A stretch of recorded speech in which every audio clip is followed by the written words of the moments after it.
Okay. Showing live.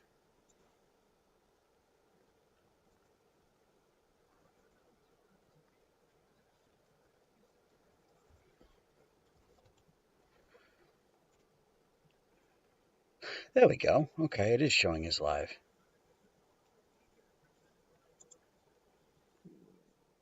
All right, so I got audio. It's showing as live.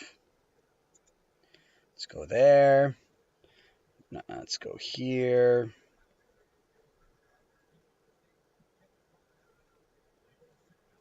I guess I just got to search for it.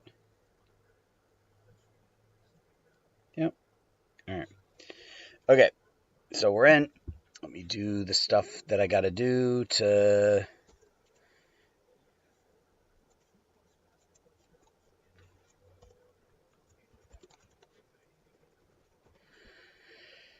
ba, ba, ba, ba, ba, ba, ba, ba.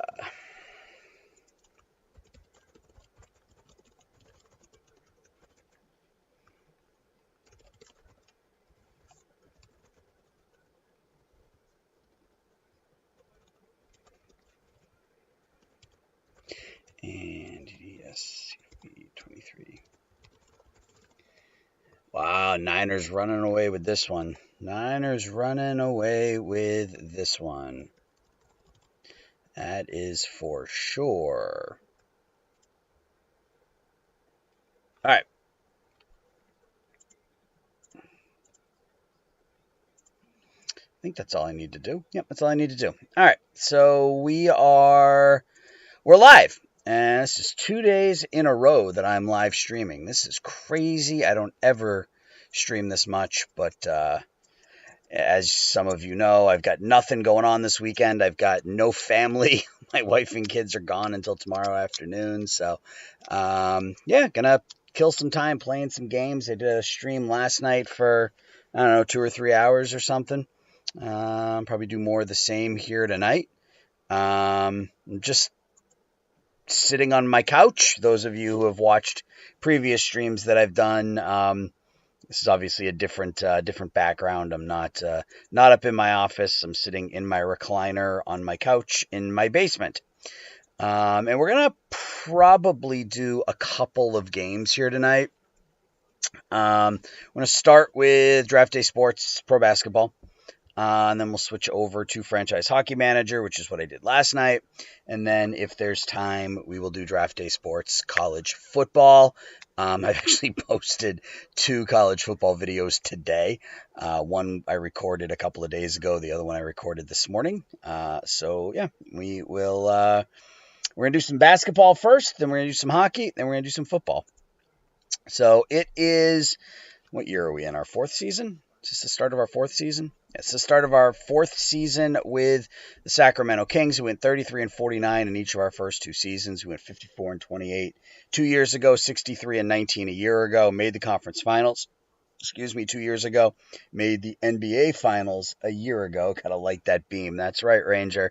And we've lit the beam, 117 times over the last 2 seasons. And I apologize for the bouncing camera. The laptop's literally sitting in my lap. So if that makes people sick, I'll shut the camera off.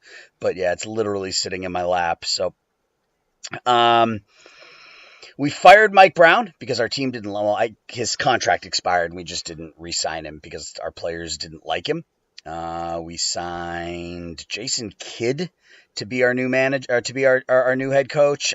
Good player development, good IQ, good defensive knowledge. And then we have Kevin McHale here, who's been here with us for a couple of years now, who handles the potential and the offense for us. The roster looks a little different. We haven't said anything yet, but our roster. We traded Anthony Davis before the season ended last year. And in the draft, our first pick was Josh Graves. We drafted him 5th overall out of Oregon State. He looks just crazy numbers in college. 27 points, 18 rebounds. He's going to be a fantastic rebounder, decent defensive ability. He's going to be an inside presence. He and Leon Smith, they're basically the same player, so they'll each get their minutes. We signed Kevin Durant right at the end of right at the end of free agency, because why not? Adds another offensive player to the bench. We were able to bring Jabari Smith back. He didn't want to come back, but we brought him back. We matched an offer that was made to him, so we brought him back for 4 years. He doesn't get along with the he doesn't get along with Durant. He doesn't get along with anybody, but he's going to be on our team for the next 4 seasons. We signed Wendell Carter Jr. before we knew what was going to happen with Jabari Smith, so this could potentially be somebody that he doesn't get along with anybody either. Somebody that we might, I don't want to say have buyer's remorse for again, but we might. Keegan Murray, we re-signed to a really substantial contract, but he is worth it. We traded for Keldon Johnson in the offseason. We traded Desmond Bane for Keldon Johnson. Johnson's contract is up at the end of this season, was making about half of what Bane was making. Should be able to put up similar numbers, but he's going to come off the bench. Pleskanar is probably going to start in the he's probably going to be a starter this year at the 2. At the shooting guard position, we signed C.J. McCollum as a backup for a year. Luis Wall was our other first-round pick. Picked him 13th overall. He's likely... Can I send him to the G League? Why? Because I don't have enough players on the team yet. I think I need to... we got to do the draft and stuff. We're not at the point where we're setting our roster yet. I forgot where we left off the other night. So, we got to do a couple things. But Wall's likely to go to the G League. I know it says D League, but it's actually the G League. They need to fix that. We can't sign any free agents yet, so we'll have to fill out the roster, and then we should be able to send Wall down, I think. Rookie options. Do we want to pick up the option on Bryant? Yeah, probably. I mean, why not at this point? All right, let's advance. Training camp. Do I want to? I don't. Usually the game does a pretty good job of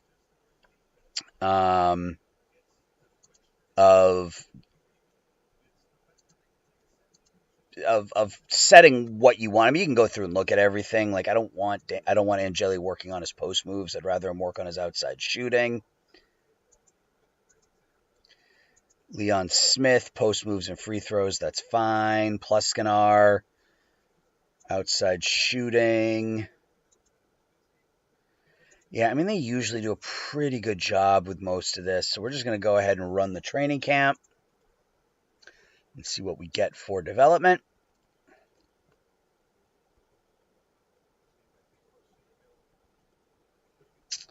Wendell Carter improved. Durant, Keldon Johnson, McCollum, their endurance, all of them increased. Angeli got better. Murray got better. Luis Wall looks like he got better at a bunch. Defense, scoring, stealing. Jabari Smith gets better. Leon Smith gets better at his rebounding. Richard Bryant, Josh Graves. So it was, I mean, they were okay. I mean, not great upgrades, but pretty good. D-League assign. I think now is the time. Send Luis Wall to the D-League. Can we sign? Let's scout the draft. We have a ton of scouting points. Yeah, we can max out everything here. And then we can do quick ranking and scouting report internationally. We'll advance ahead. And then we'll fill out the roster with whatever's left in free agency. So I'm bummed out. I can't watch the Bruins or the Celtics tonight. Celtics are not on national television, and the Bruins are on the NHL network, and I don't get the NHL network on YouTube TV. So I got to watch football, and I don't really think I'm watching the Niners and the Seahawks, but I don't really care about what happens. You have to wonder, though, what the Niners are going to do once Garoppolo comes back. I mean, you have to think they just stick with Purdy, right?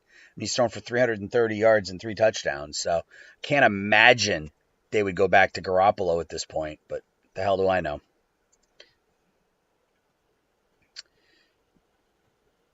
Still thinking about it?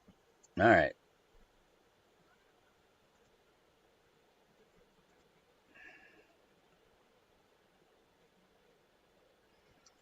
Looks like we got a pretty substantial delay. That's interesting.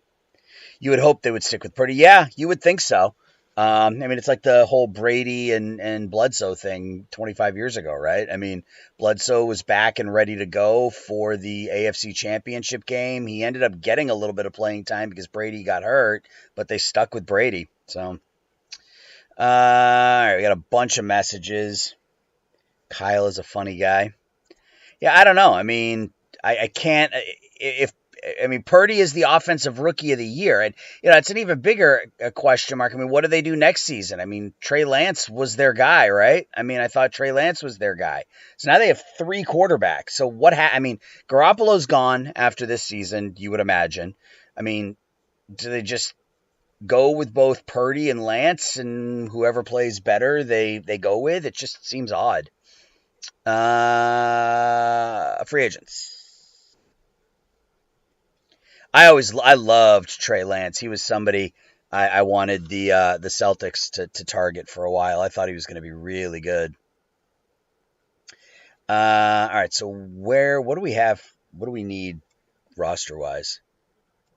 Whatever. It looks like we have 2, 4, 6, 8, 10. We have 12 players. So just, I would say a small, a wing, and a big is probably the best way to do this. A small, a wing, and it's a very good problem. Yeah, I mean, what was it, 10 years ago where the Patriots had Brady, Garoppolo, and Jacoby Brissett, and they ended up needing all 3 of them, right? I mean, that was Brady got hurt, and then Garoppolo went down with a knee injury, and then Brissett came on and played for a couple of games. So, yeah, it's absolutely a good problem to have, but it is a problem. It is going to be a problem for sure. Let's take David Johnson. We'll sign him.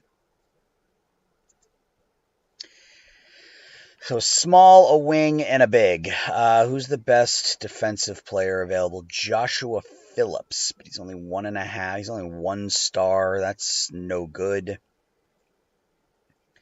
Just bring Tony Bradley back. Always bring Tony Bradley back. And then who's the best scorer? Steph Curry. DeMar DeRozan. Harden. Let's bring DeRozan back. Super Bowl prediction. Truth be told, I haven't thought about it because, once the Patriots were done, I stopped. I think the Chiefs probably. The Chiefs in the AFC, and I don't know, probably the Niners in the NFC, and that is a no offense to Ranger, but that's a awful Super Bowl that I would have. Well, I mean, I guess it's awful if you're a fan of a team that's not in the Super Bowl. It feels like a pretty good matchup, right? Good offense, good versus a good defense. It's in a rematch of 3 years ago, 2 years ago. No offense taken. Good. All right, so let's set our roster. So it doesn't want to play Smith at all. That's interesting. So let's just reset everything here. It's weird to say that I might have too much depth, if that's a thing. Because our starters, for the most part, are going to play pretty big minutes. I don't want Wendell Carter starting, though. I want Graves starting. All right. Or I want Smith starting. All right, so we've got Johnson, Graves, Carter, Durant. I think can we have McCollum? We can have McCollum run the point. That's fine.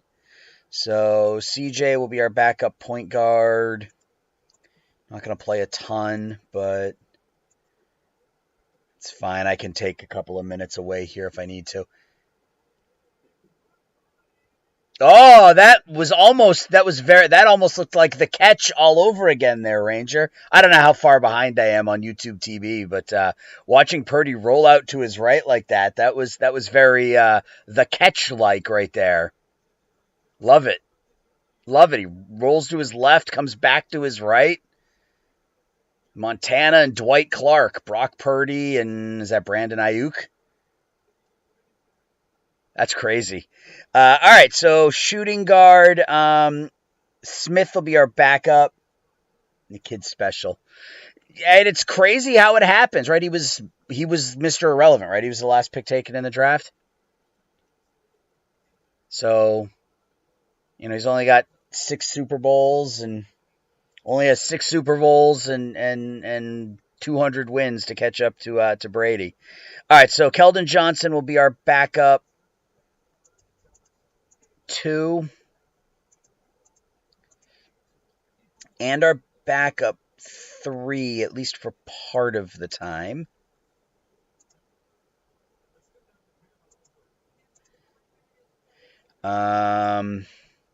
Wendell Carter will back up at the 4.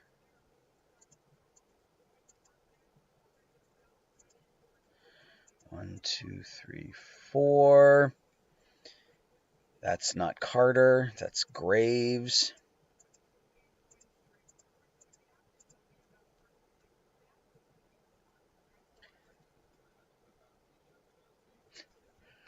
Yeah, it's crazy that they have 3 quarterbacks that well, at this point you have to assume that Lance is third on that depth chart, right? I mean, if they all came back next season, you'd assume that he's third, correct? Purdy's got to be their number 1 going into next season. He has to be. This is a close game at halftime. And then center, we're going to go Smith and Graves. So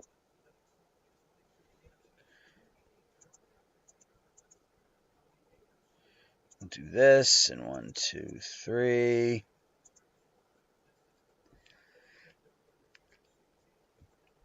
So that means no minutes for Durant unless if Jimmy is back, Lance would be third. Yeah, very good third string. Maybe you use him in a different way, right? Maybe you use him as I don't know. You use him as not a decoy, but, kind of like the Saints use, what's his name? Although he's not quite the physical player that Taysom Hill is. But, all right, so is this what we want to go with? We got Keegan Murray playing 40 minutes. That feels excessive.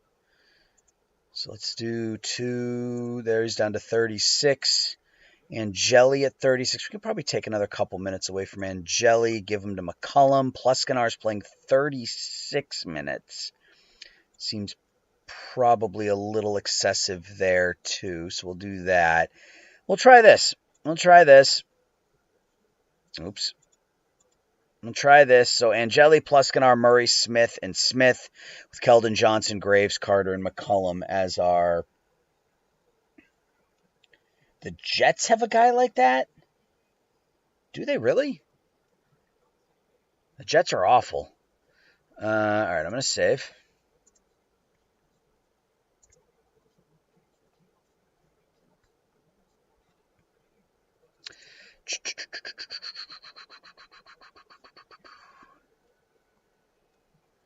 All right, what do I got to do? Oh, we got a press conference. So let's see what we got.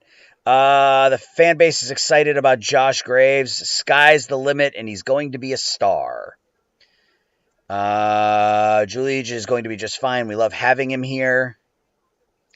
And again, so we had 2 questions about Pluskinar.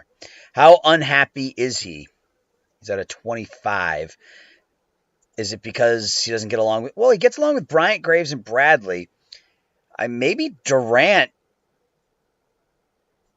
Maybe the Kevin Durant experiment isn't going to work. Who does he get along with? Holy crap. Yeah, okay. We're just going to go ahead and nip this in the bud. We'll just pay him what we have to pay him and make him go away. That should help the team chemistry a little bit. And I think we're ready to go. Let's go and see if we can defend our Western Conference crown. We're on the road against the Clippers for the first game. And what, do we have an injury already? Oh, we have a spot that we have to fill here. So we'll just move DeRozan up.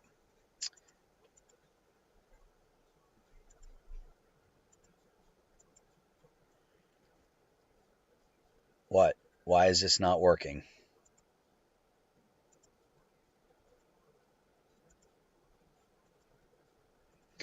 Why won't this let me sim? Sacramento does have 12 players on its roster. So let's, here, I know what I got to do. So we'll go here. We will store the lineup. We will suggest. There, it sets everything up, and then we will restore. All right. Now we're good. So we move Smith up. Cool. Move McCollum up there. All right. Now we should be good. FJ, what's going on, man? What is happening? You're right just in time for the kickoff of our 5th season here with Sacramento. And yeah, man, this fourth quarter has been rough. This has been a rough fourth quarter if you're a Seahawks fan. But hey, Brock Purdy magic is a real thing. It really is. What is Geno doing? Yeah, it's a real thing. What? What is it saying? What did that say? It's missing a player in their sub matrix. Am I now? Oh, I don't have somebody playing the power forward during garbage time. Interesting. We'll put Graves in at power forward during garbage time. Well, I mean, they hung with them, and then that stupid penalty at the end of the first half on the 49ers, I thought that would give the Seahawks some momentum going into the second half. But DK Metcalf, I have a soft spot for DK Metcalf. So the last fantasy team I did, it's been a couple of years. Well, actually, it's been a year. I didn't do it this past season, but it was a keeper league. And the way it worked was you could keep 3 players from each one of your... You keep 3 players from your roster. And you would sacrifice whatever draft pick next year you took that player in. So, like, for example, I drafted DK Metcalf in the 14th round of the draft, and this was his rookie season. So I drafted DK Metcalf in the 14th round of the draft, and it was a keeper league, so I kept DK Metcalf after his rookie campaign, which means I lost a 14th round pick for a stud, number 1 wide receiver. It was, the best pick I made in the draft, hands down. I made the championship game that year and then lost. So, but that's my DK Metcalf story. So we won 105-100. Murray leads us with 19. Smith with a double-double. Pluscanar, 11 points off the bench in his first start. Wendell Carter had 7 and 7. Oh, yeah, look at the Clippers now. They have Giannis and Embiid on their roster. Giannis Antetokounmpo and Joel Embiid. We tried to go after Embiid, but they just offered him more than we could. So the Clippers are right back in it. I have a team incident after opening day. Who got into a fist fight? Keegan Murray and CJ McCollum. All right. Who does CJ... He gets along with Bryant, Graves, and Bradley. Doesn't get along with Angeli and Murray. So, how do you Giannis and... Yeah, I don't know. Well, we won. So, however you do it is how we did it. Keegan Murray doesn't get along with anybody. What the hell? How does Keegan Murray not get along with anyone? Good thing we have Tony Bradley on the team.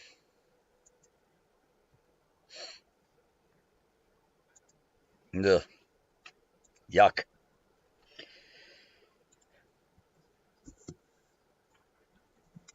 All right, second game. Here's our first home game against Minnesota.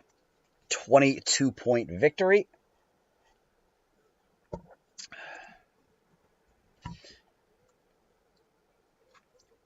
And we won by 22, and they outscored us by 18 points in the fourth quarter. Carter with 18 off the bench. We get 26 from Angeli. Keegan Murray with a double-double. Pluscanar. 7 points for Johnson. All right, so we're 2-0. 2-0 to get things started. We have 3 injured players. Look at that. Look at that. Murray is probable, and Brian is out. All right, so Murray will play like 5 minutes because that's how this game works. And we win by 30, so it doesn't really matter. Yeah, Murray played 22 minutes. He was injured. Johnson led us in scoring with, look at our bench. Wow, 26 for Johnson, 16 from Carter, 16 from McCollum. Our bench outscored our starters, right? That's 42 and 18. That's 60. Yeah, we get 60 points out of our bench and 51 out of our starters. It's all right. Win's a win.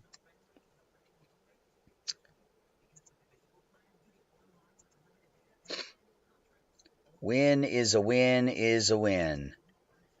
At home against the Spurs, and there's another win. We win by 9, so 4-0 to start the season. I like our depth this year. As long as everybody stays content with the minutes they're playing, we should be fine. Graves, I need to find some minutes for. But I don't know that this is the year that's going to happen. Pleskanar had 27, 17, and 16 for Murray. What's Smith's happiness? It's down to a 4. Okay, he's going to be miserable for the next 4 years. There's nothing I can do about it, though. He only doesn't get along with Angeli and Murray. I don't know who to bring in to make him happy. I've tried, and nobody seems to make him happy. Murray with a decent start. The scoring's down a bit, but rebounds are up. Keep going. So we are going to switch games here at some point tonight. Probably do this for an hour or so, and then switch over to Franchise Hockey Manager. Then we'll play Franchise Hockey Manager for a bit, and then we'll switch over to college football, potentially, depending on how long I feel like going. It's weird not having anything else to do. Like, I'm sitting here streaming, and I have this constant, like, feeling that I'm about to be called to do something. Like my wife is going to call me upstairs, or the kids are going to come downstairs, or something like that. So it's weird for me to just sit here and be able to play like this in the basement and not be bothered. Is Smith injured? No, he just played like crap. Murray with another nice game. Pleskanar had 30, 27 for Johnson off the bench. All right. So yeah, it's a really strange feeling for me.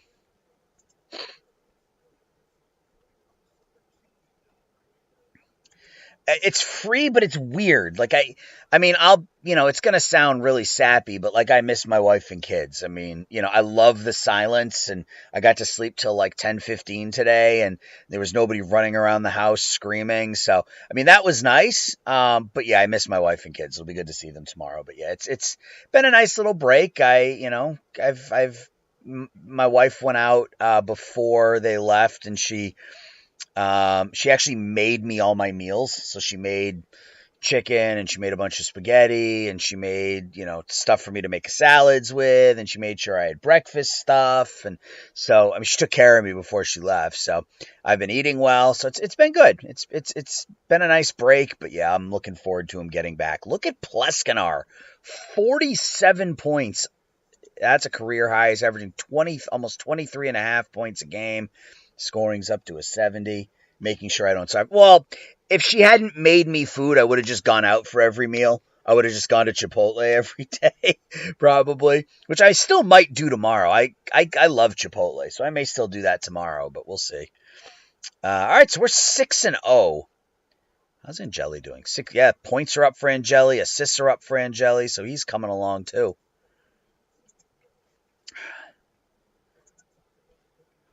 Yeah, making sure I didn't starve. On the road against the Pacers, we have an injury. Who is injured? Murray is out for 3 days, and Carter is out. All right, so we will swap Murray and Johnson. We will swap Murray with DeRozan's is not a. We'll do it this way. We'll put McCollum out there at the 2, and then we will bring DeRozan in at the 3 for the next few days here anyway. And then switch those two, and Bryant will get some minutes. That'll work, I suppose. I bet we lose. I bet this is our first loss of the season. No, it's almost a 30-point win. 111 to 83. We are really, what is happening here? Jabari Smith is averaging 10 points, 5 rebounds a game. Is he so unhappy that it's just time to trade him?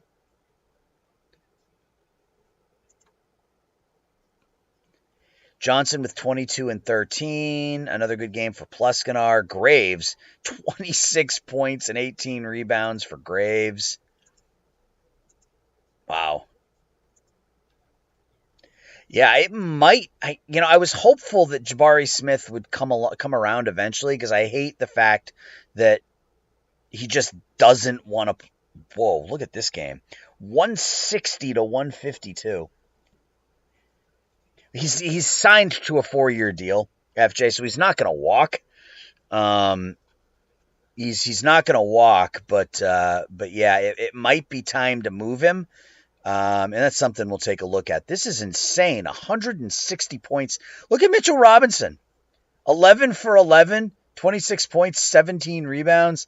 Halliburton at 33 and 14. Let's think about this.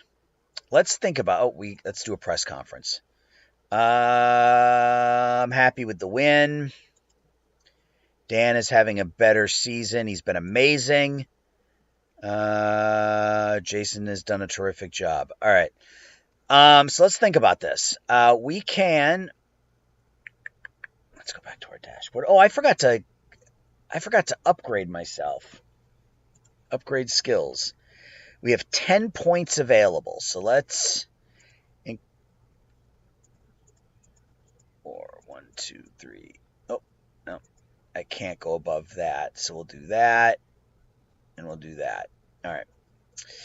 Okay, so let's think about this. If we were to trade Jabari Parker, or Jabari Smith, rather. Jabari Parker, no. If we were to trade Jabari Smith, that means Wendell Carter would be our starting 4, which is fine. It's a downgrade, but it's fine.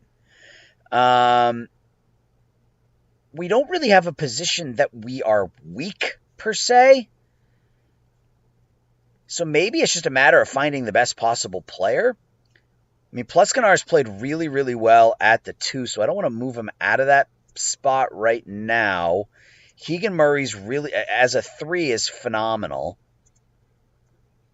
So maybe, I'm not sure what the answer is here, but I mean, he's averaging 10 points and 5 rebounds a game. What sort of, I mean, if I put him on the block, it's just going to make him more unhappy, but, at this point, so what? All right, so he's 20, I mean, it's a cheap contract.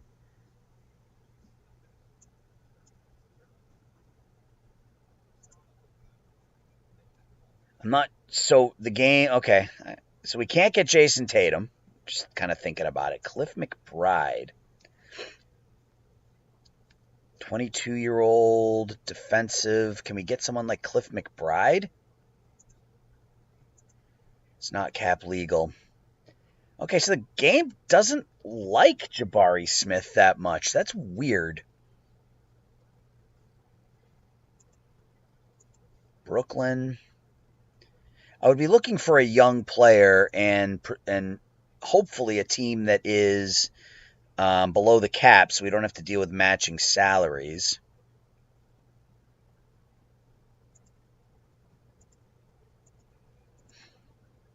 Congratulations, Ranger.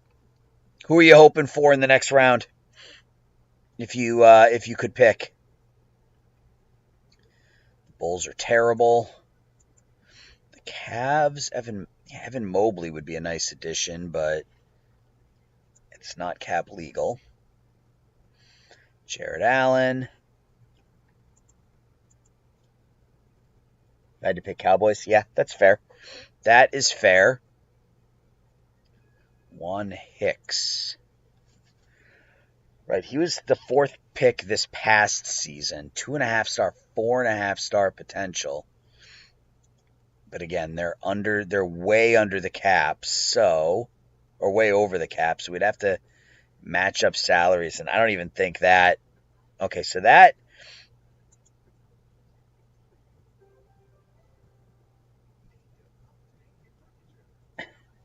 Sorry, FJ. There's a soft spot in my heart for Pete Carroll. Because he was clearly overmatched as the Patriots head coach back in the '90s. He wasn't ready for an NFL coaching job, especially following up Parcells. Nobody would have succeeded in that role. So I feel badly for him. But I've always there's a bit of a soft spot there for me with Pete Carroll for sure.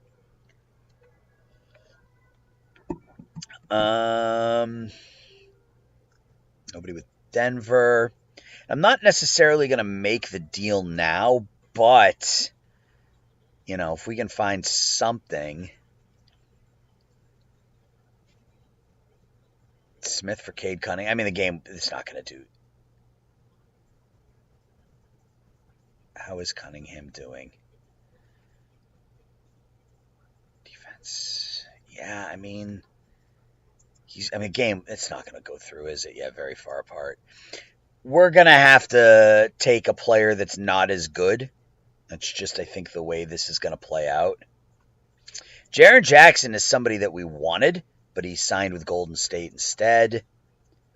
Houston's got a ton of talent. Look at all this. All these 3.5, 4.5 star players they have. Sabonis. I wouldn't mind bringing back DeMontis, but where would I play him? I've already got 2 centers that are good.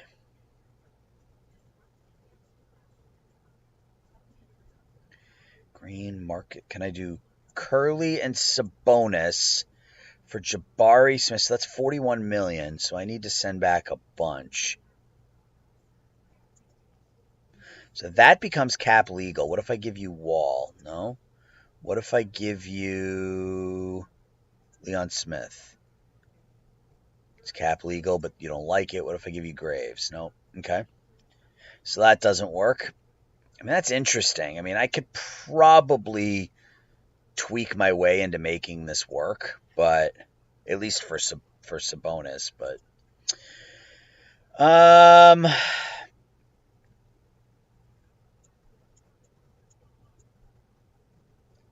Benedict Mathurin. Wow, he's really good.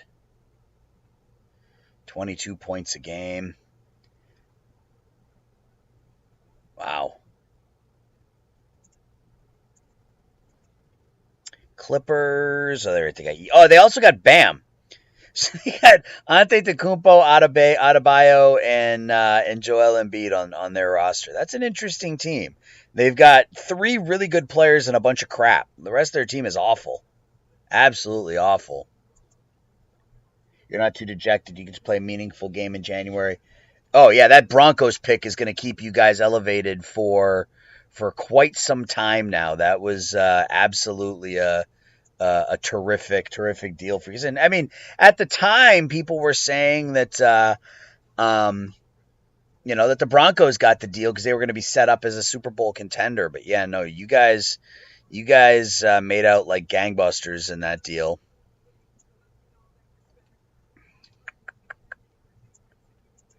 TJ, master stroke. Yeah, why didn't he run it on 3rd and goal from the 1? I wouldn't call it common.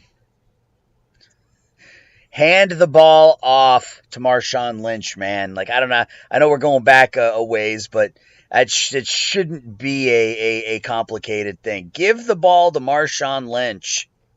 That's all you got to do. Just give it to Lynch, and you win the Super Bowl. Yeah, we're just going to take a quick look at all the teams here, see if there's somebody, some way that we can make this work. Karl-Anthony Towns is making $58 million this season. 58. Anthony Edwards is hurt.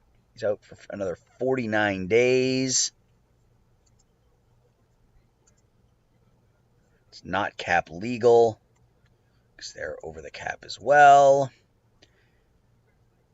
Zion is going to be a free agent this year. He'll always have 20. Yeah, that team destroyed the Peyton and the Broncos that year. That was a good defense, man. That was a very, very good defense.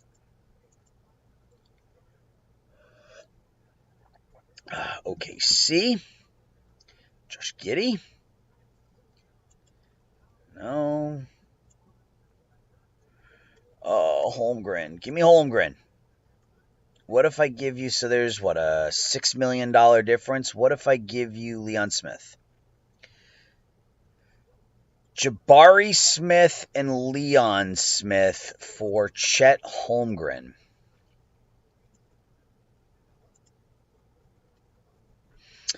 That would make Holmgren our starting four. That moves Graves into the starting rotation. I mean, I'm okay with this. This feels like a good deal. Leon Smith was, Smith 3.5 star, 4-star, good offensive rebounder. Is it Smith or is it Graves?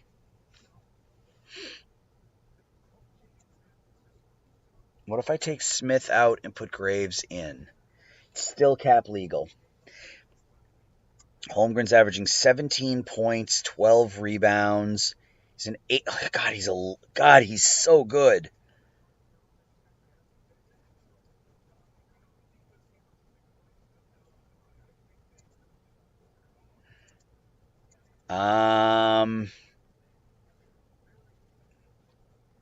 This is an early trade. 47, 42. Graves is a better free throw shooter. 67, 82 inside, 51 mid-range. Smith's a better rebounder, but I think Graves is the better player. So, huge trade maybe between the 6-1 Thunder and the 7-0 Sacramento Kings. Oh, come on. What if I give you a 2029 draft pick? If I give you a first. Oh, it says that nobody has the advantage. Give me a break. All right, what if I added Wall? Man, now I want Holmgren. Now I want Chet Holmgren. I don't think it's going to work, but now I want Holmgren. Hasheem Briggs is somebody that we wanted a long time ago. Really good shooter, really good defensively. I think we may just stick with what we have for the time being and keep simming. Marko Simonovic. I like Marco. I've called a bunch of games for Marco this season with the Windy City Bulls.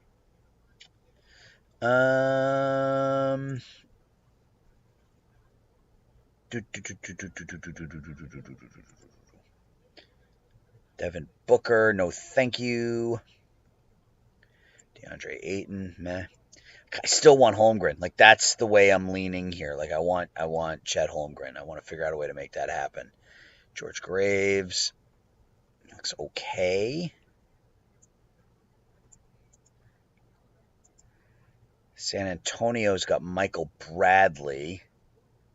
It's another inside type guy. I like Holmgren because he gives you the rebounding, but he also gives you the outside shooting. Ja Morant, this team's absolutely stacked. Ja Morant, Scotty Barnes, Lauri Markkanen, who in this game is a different Lauri Markkanen. He's really good in this game. Anthony Davis. This team is loaded. That's the defending NBA champions, the Toronto Raptors.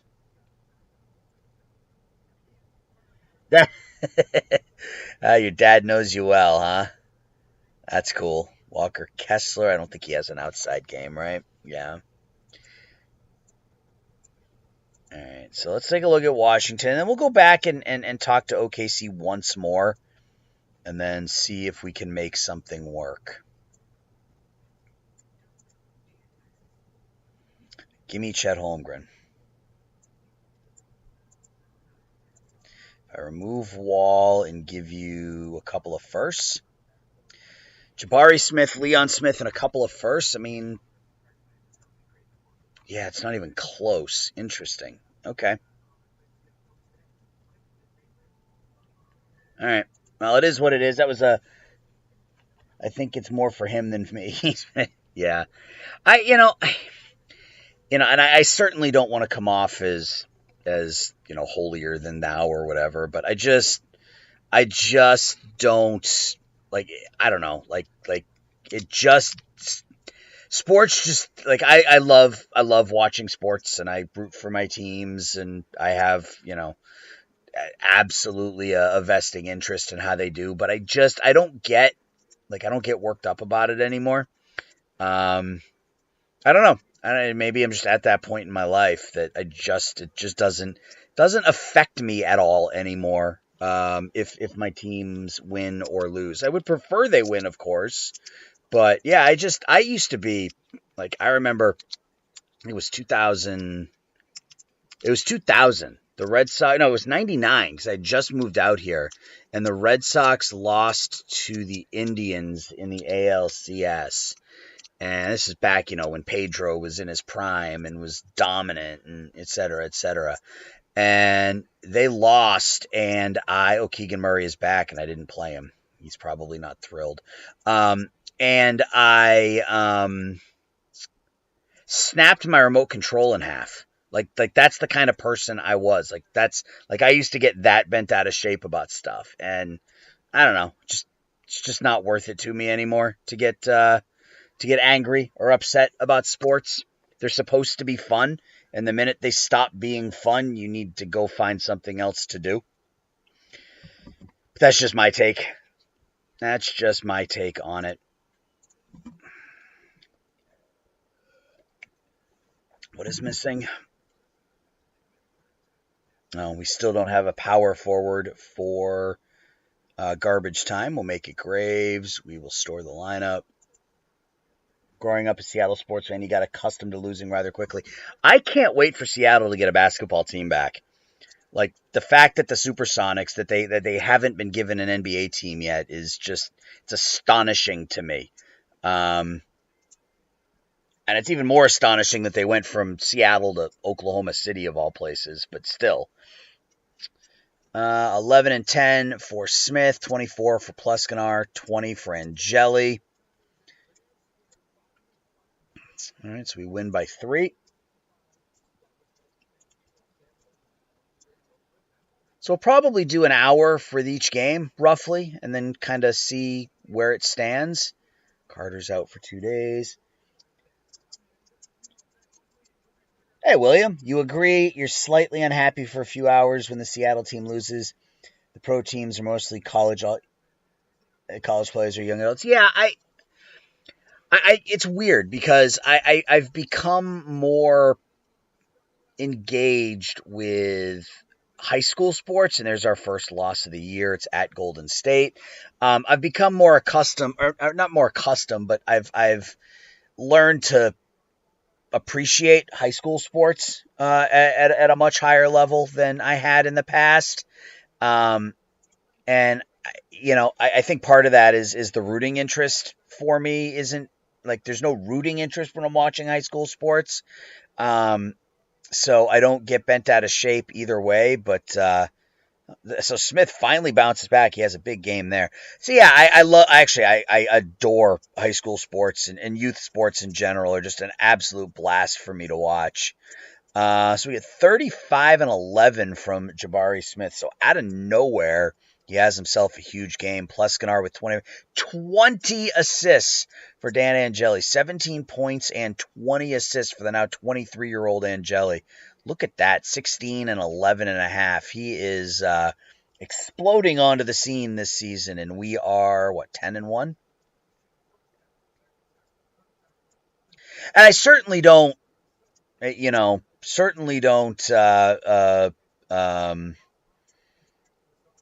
bemoan, I guess, anybody who wants to get, that invested, because for some people that is fun. That level of anxiety, right, and stress when your team is, down by 5 and they've got the ball on their own 20 with 2 minutes left. Like, I get that. I get that level of stress and that level of anxiety being fun to some people to some extent, but yeah, I just doesn't do anything to me anymore.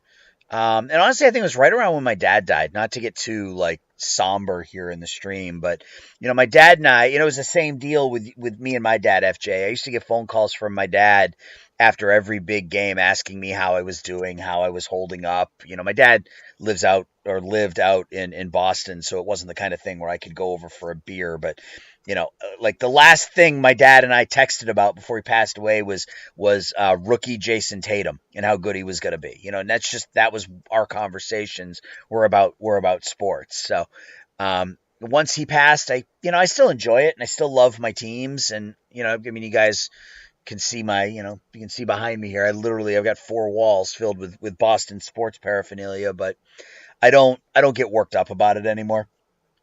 So anyway. Keegan Murray, 22 and 11. 11 and 16 for Angeli. He is just forking out the assists here. He's up to 11.8 assist point per game. Wendell Carter with a big game off the bench. Is Smith hurt? He only played 6 minutes in this game. I still want Chet Holmgren. I'm still gonna continue to plug away at that over the course of the season and see if there's some way I can pick him up. We're up to 10 viewers. That's huge for me. Double digits. Let's go. Welcome, guys. We're going to play here for, I don't know, maybe another 15, 20 minutes, and then we're going to switch to Franchise Hockey Manager. And then we'll do that for an hour or so, and then we'll switch to college football. What happened? Did we have a game? Did we just have a game that I missed? Let's go Team Aaron. Oh, we didn't have a game that we missed. All right, here we go. At home against the Magic. I can't. Oh, that's what it did. It threw up an injury. Who's hurt? Smith. Okay. So Smith comes out and Graves comes in. Then we'll back up Smith with Bradley since DeRozan is still out. Let's go Team Aaron. That's what I like to hear. And we lose. So we're 11 and 2. We lose by 7 at home. It's a home loss. We lose to Banchero's another one I wouldn't mind trying to scoop away, but I don't think that's going to be possible. Wow, he's really good. Maybe we do something mega. Let's see if there's a mega deal we can do for Paolo Banchero. Let's take a look. What happened in this one? So Angeli had a nice game. Pleskanar had a nice game. We got a press conference. Keldon's having a nice season. I'm very happy with Josh's game is over. It's a tough loss. It's one game, and I'm never worried about one game. All right, let's talk to Orlando.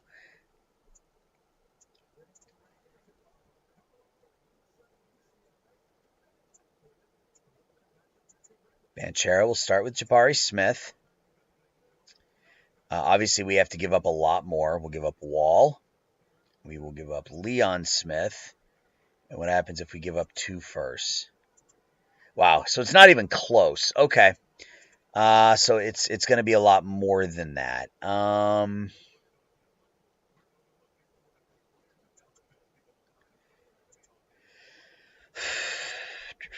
don't want to give up Pleskanar. I don't know. I feel like maybe giving up Pleskanar in this deal is worth it. Smith and Pleskanar for Banchero. It's cap legal. I can't imagine. So if we did this, that makes Angeli our 1. Who is our 2 at that point?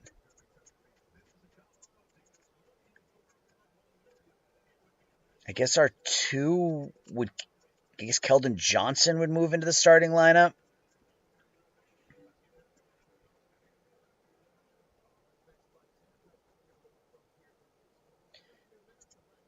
Pleskanar 95. Pleskanar's really good. His contract is up. But he scores and he doesn't... I don't say he doesn't do much else. He's averaging 23 a game. Banchero's so friggin' good. Yeah, let's see if we can make that happen. Nope. Yeah, so we're not going to be... I want to be able to land one of those big fish, so to speak, but I don't know that we're going to be able to do it without giving up Keegan Murray. And even that, even that feels...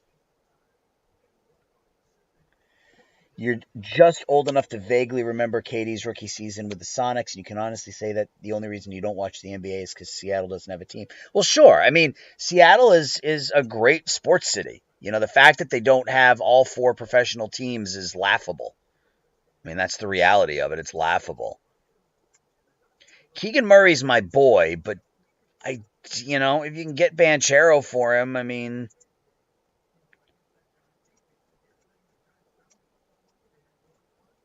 Yeah, all right. You have a WNBA team. Yeah, that's weird. Like, cities don't normally have WNBA teams and not an NBA team. And I think it's cool that you have a WNBA team because, again, it goes to show that the city of Seattle, likes basketball and can support a basketball team. But it's laughable that Seattle doesn't have a pro team. So we win and Keegan Murray gets hurt. How long is Murray out for? Oh, shoot. All right. He's having a bit of a down season, only averaging 13 and 8. He's not unhappy. Smith is terrible. He's having just an awful year. Maybe he'll pick it up with Murray out here for a bit. Pleskanar with 22. All right, we got to mess around with our depth chart. Storm have won multiple championships. They had Sue Bird, right? I mean, that's part of the reason they were as good as they are, if I remember correctly, yeah? Let's move Keldon Johnson into the starting rotation or starting lineup. He's out for 1 day, so Graves can come out and Smith can go back in. You can replace him there. What do I do at the small forward position?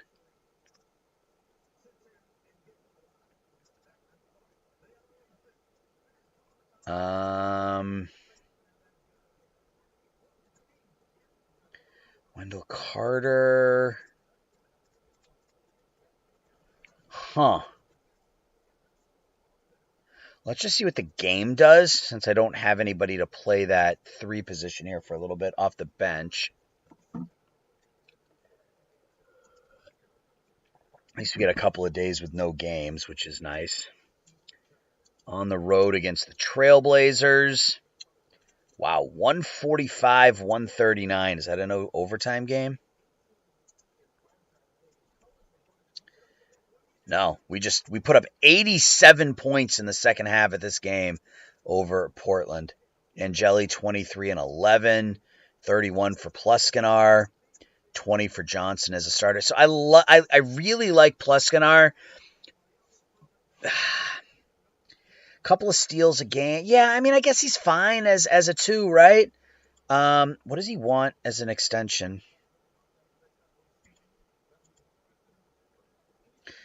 $30 million for 3 years with 7. Yeah, I mean, that's fine, especially if he's going to give us $20 million or 23 points a game. Keldon Johnson wants 22.9.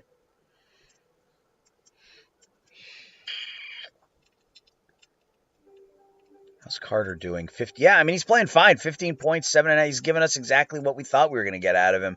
I can't really complain. On the road again against the Spurs, and there's a loss, so we're 13 and 3.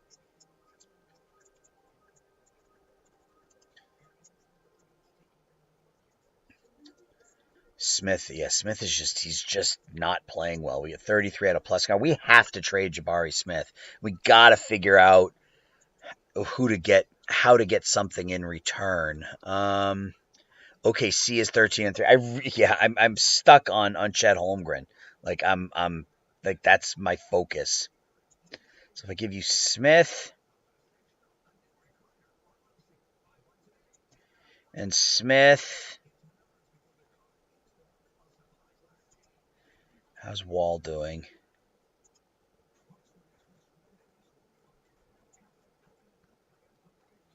What if I do that and a first?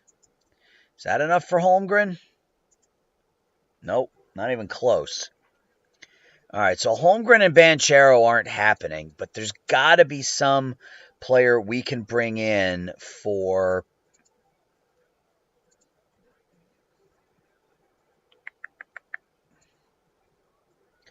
It's not cap legal.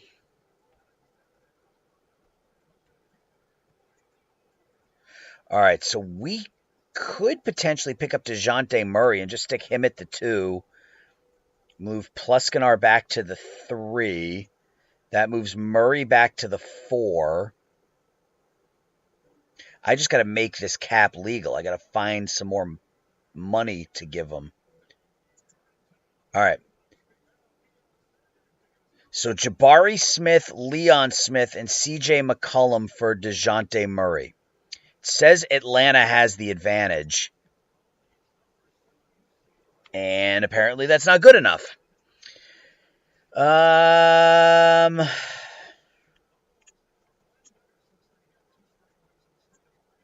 annoying. It says they have the advantage. What if I added a draft pick? Now there's no advantage with a first-round draft pick. It's not even close. That's interesting. Okay. I mean, I bet I could do this. It's not cap legal. Trades and contracts extensions are tough. The extensions asks are usually not even allowed because of the salary increase. Sometimes a player with a low grade can be re-signed on a decent contract. I haven't had many problems re-signing players before free agency. So, I haven't had an issue with that. Jalen? I mean, he's 30 years old now. His contract is up. I mean, he gives us another wing-type player, but we kind of have that in Keegan. I don't know.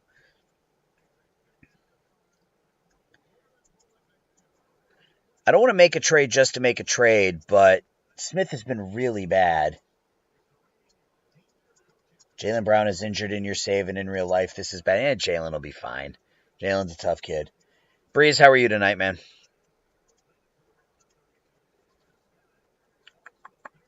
Yeah, every team's over the cap, so trying to find a trading partner isn't easy. And then the ones I do find, it's weird because, like with Atlanta, it said that Atlanta had the advantage, but they weren't interested in that deal at all. I'm doing well.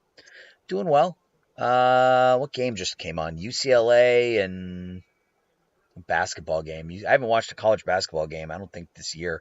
UCLA and Colorado? Okay. Yeah, they won't give us Luka.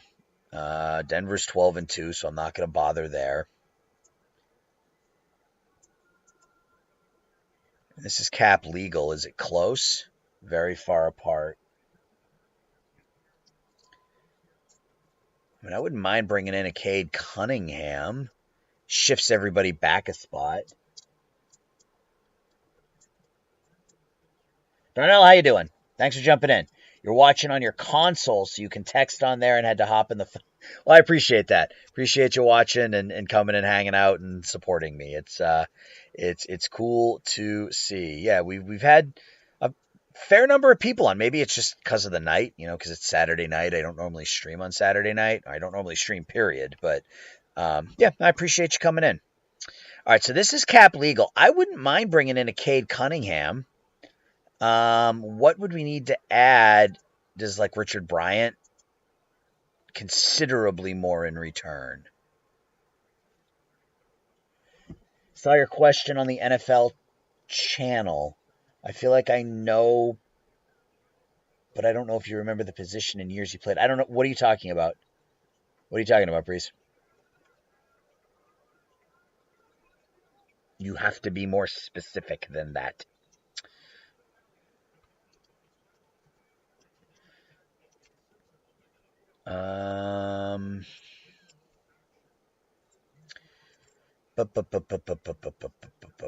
What can I give them that I would be comfortable giving up?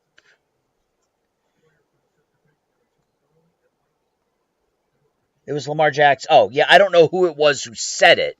Yeah, I don't remember who said it about Lamar Jackson, but yeah. I bet we can make this happen. So what if I just gave you a first? Jabari Smith and a first for Cade Cunningham? Considerably more in return. What if we added Bryant? Not quite enough value. Your second round pick too? Not quite enough value.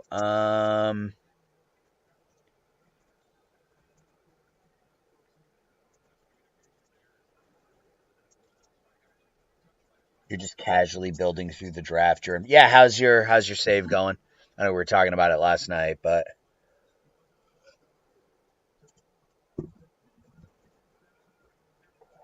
so that's not going to work either. So I bet this is a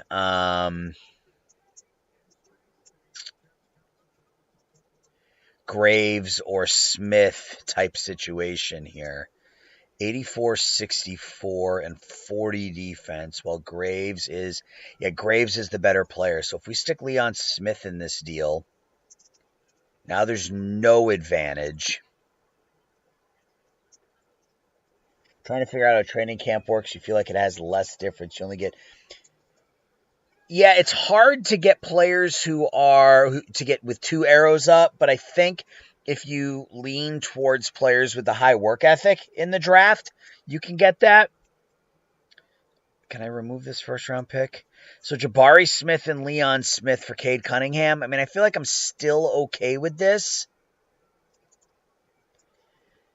This game hates Jabari Smith, and I don't know why.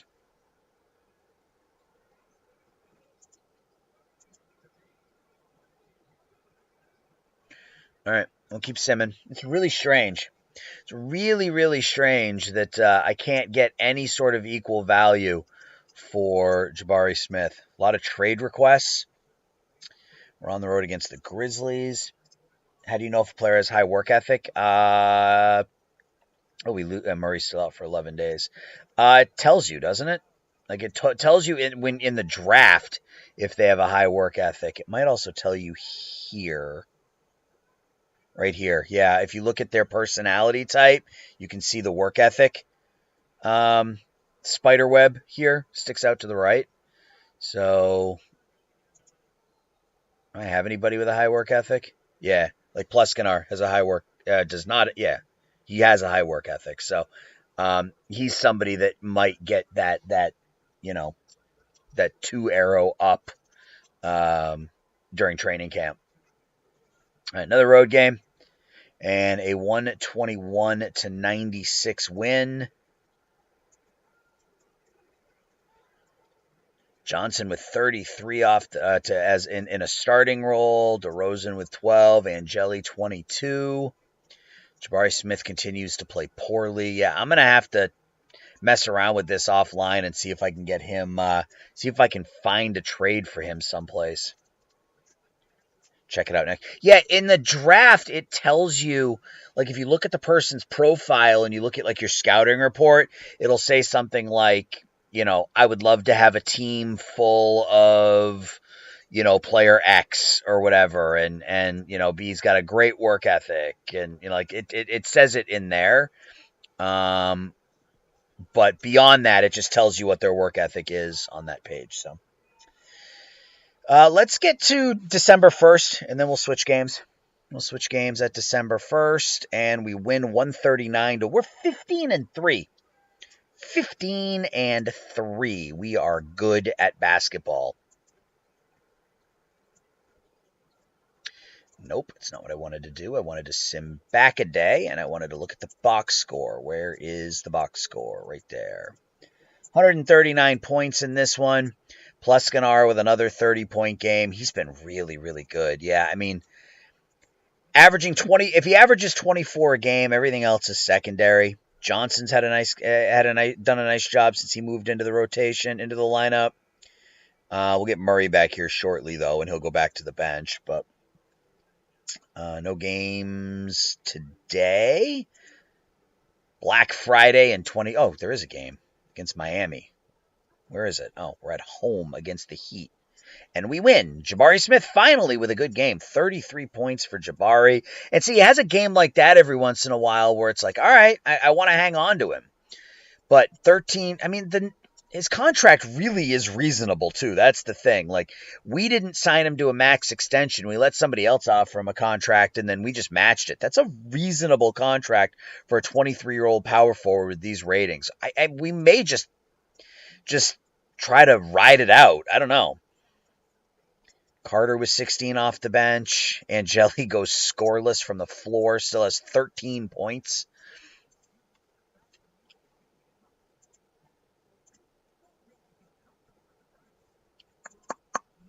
At home against the Rockets. McCollum is injured, but we win by 17. 29 for Pleskanar on 10 of 12 shooting. Smith with 20 and 10. Johnson with 20 and 10. Smith follows up a great game with a bad game.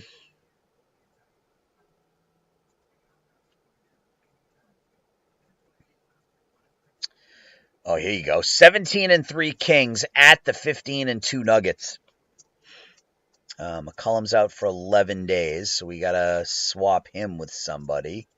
Guess we'll swap him with this. See, this is where it would be nice. Let's go to Stockton. Let's go to their roster. Let's call Wall back up. Why can I not call Wall back up? Why can I not call him back up? Do I have to do it from my roster? Do it from here, I think. Yeah. All right. So now we can come in and Wall can get some of these minutes at the backup position there. Murray's out for 3 more days. All right, that'll work. All right, can we win in Denver? They're 15 and 2. We do. We win by 10. That's a big win. It's a big win against a 15 and 2 Denver team. And we'll probably follow it up with a loss to this 3 and 18 team, but that's okay.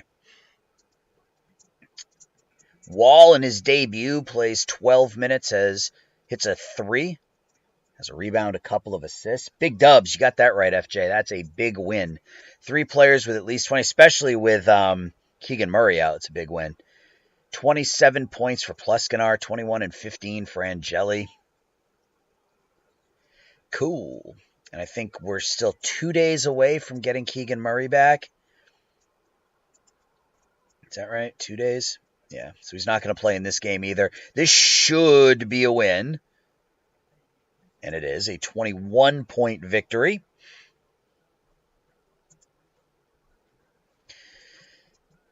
Carter with a big game off the bench. Pleskanar just continues to score. I mean, you look at his game logs.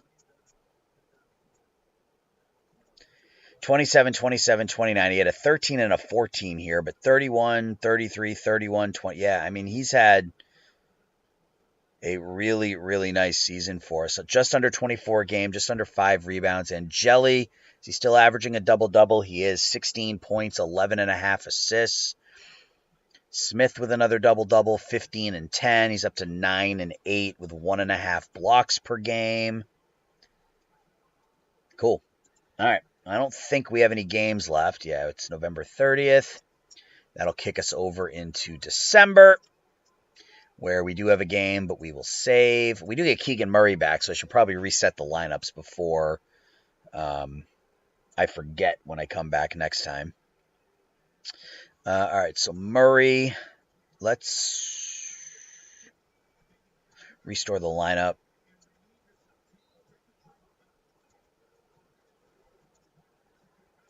It's Johnson there. Swap him with Bryant. McCollum's out for 8 days, so we can go shooting guard there. Does Wall have any ball handling skills? No, at all. None at all. All right. Yeah, we'll just do that for now. All right, let's save. I come over here and start to get Franchise Hockey Manager loaded up. All right, standings. Excuse me. Yeah, 19-3. Best record in the West. Look at the Southwest Division. Not good. San Antonio 11-10 leads that division. The Nuggets are 15-4. The Clippers are right behind us with their rebuilt team. Out east, the Raptors, the defending champions, are 17-5. Followed by the Cavs. The Timberwolves, the worst team in the West, at 3-19. The Sixers, after losing Embiid, are now 4-17 and are the worst team out east. Let's do our press conference. We played. Our boys are crushing it. What Jason Kidd is doing. Jason doing a great job. I don't care about my job security because I can't be fired. I'm pleased with Richard Bryant. All right. Stats. Pluskanar, 23.7 a game, shooting nearly 60% from the field. Keldon Johnson. I mean, this was an under-the-radar pickup for us last year because we traded Desmond Bane. We got Johnson for basically half the price, and he's essentially replaced what Bane is doing offensively. Angeli having a breakout season. Carter doing a nice job off the bench. Keegan Murray's numbers are down. Jabari Smith's numbers are down. That's concerning on both ends. Leon Smith doing okay off the bench. CJ McCollum giving us what we wanted off the bench. Same thing with DeRozan. Graves struggling a little bit. He's not playing a lot. So that's where we are with draft day sports. If a player has met his potential at a young age with a high... Yeah, I would. I mean, because that just... to me, that would mean that his ratings won't drop as quickly. That he'll work harder to make sure that he stays as good as he is. That's kind of how I would think about it, but, I don't know enough about the inner workings of the game. You're considering it since Don Smith has a low work ethic and he's met his potential, but he has a 79 three-point rating. I mean, it depends on what you need. I mean, it's not bad having a player that can just, jack up some threes for you, right? All right, let's switch over to Franchise Hockey Manager. I will close this out. I'll make sure I save it first. I don't want to lose my 19-3 record. Yeah, I mean, Breeze, it depends on how much he wants, I guess, right? I mean, having a knockdown 3-point shooter is good for every team. Hot take. Threes are good. Yes, threes are very good. Threes are very good. All right, we're in. Okay, so here we are. We are 24-6-6. Those of you who hung around and watched last night know that we're winning, but we're doing it without the help of David Pastrnak, who has been a black hole offensively this year, coming off of back-to-back 60-goal seasons. He has 6 goals in 34 games for us. The game rating's not far off, and the numbers have started to creep up. He's a plus-minus now. But 6 goals in 34 games for somebody who had back-to-back 60-goal seasons is a bit concerning. Jagger Firkus, I don't think he's ever going to score 35 goals again, but he is the assists are there. He's setting up his line mates. I like that. Jesper Bratt was a nice free agent signing for us. Leads the team in scoring right now. But Dard is doing most of the scoring for that top line. So, yeah, it's the only thing you could reliably do well with all 5-6 of you. Yeah, basketball was the one thing I considered myself decent at. I played a little bit in high school, junior high and high school. I mean, that's, I'm the Al Bundy of youth sports. But I remember I went to freshman orientation at the University of New Hampshire. They send you to orientation during the summer of your senior, the senior year of high school into your freshman year of college. And I used to play basketball with my friends every single day. And I like to think that I was better than my friends. There were 5 of us, so it was always me and one other person against 3 players because I was better. And I'll never forget this. We were playing a game. It was at night on our first night of orientation. It was just a pickup game outside one of the dorms or whatever. And I got the ball to the top of the key, and I was getting ready to take a shot from the top of the key, and I had it rejected back beyond half court. And I went, okay, this is a little different than high school. You get players, you get actual like athletes in college, and that was the end of my athletic career. So here's what you could do: sign a young, high work ethic shooting guard to a 1-year contract. He expires. Resign him for multi-year if no better options. Gives you more salary cap. Which you successfully did in free agency. If I put sliders up too much, does it change how much a player improves? I don't know. I don't know, honestly. My guess is that it would affect their endurance. Because one thing I noticed when we went through training camp here is that everybody's endurance had 2 green arrow ups. So I don't know, to be honest with you. Run a test and see how it works. Save the game, jack everybody's sliders up all the way, and see what happens. And if it's horrible, then back it off. All right, so we're harmonious, so that's good. We don't have any. Well, we do have a bit of a click here, but we'll make that go away relatively quickly. All right, let's see how January goes. Let's see if we can get up to the deadline here. At Edmonton, a battle for first place.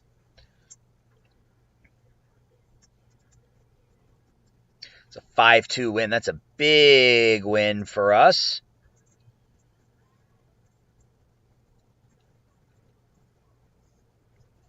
And I have to figure out, once I'm done recording, I have to figure out how to set timestamps, because I'm just going to sort of post this on my channel with timestamps, so people who didn't get a chance to watch it live will be able to, if they want to get caught up with the FHM series, they know to check in at the hour and 12-minute mark or whatever. So,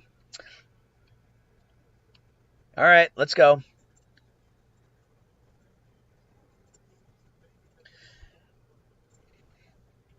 It takes a while for this to kick over. What is going on? Oh, is it because it's January 1st? Yeah, I think we're going to get like nationality changes, and we're going to get some other. You get a lot of that. This is the player. This is the team. This is the fastest skater. This is the coach I'd like to play for the most. Yeah. So it's going to save. Matty Beniers 7th in the NHL in goals. We have number 4 and 5 in save percentage. We're getting some really good goaltending.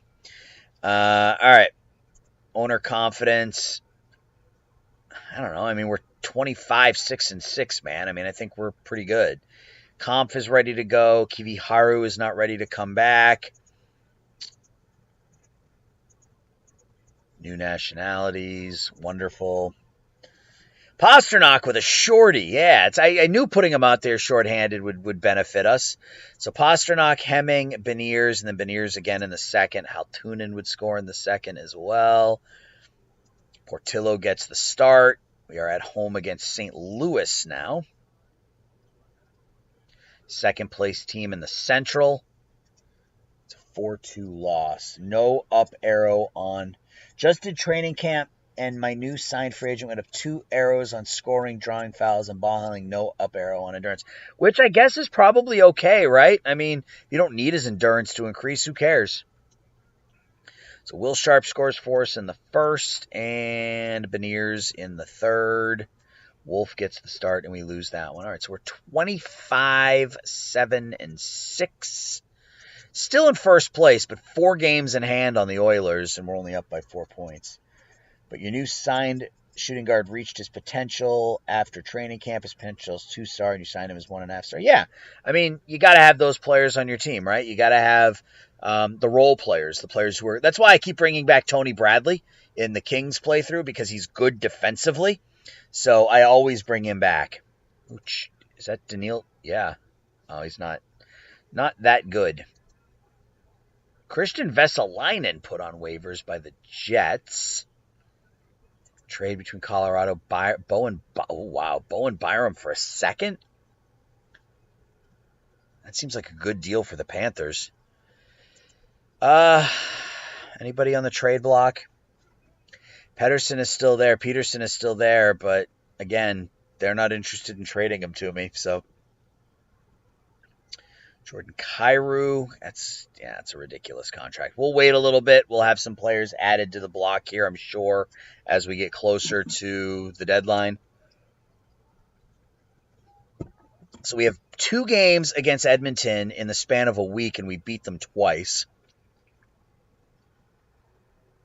That's pretty big. Kampf, Hemming, and who scored? And Hemming again. Oh, and Beniers. Beniers scored in the third. So Matty Beniers getting it done this season. Matty Beniers getting it done this year. That's nice to see. 4th in the NHL in goals.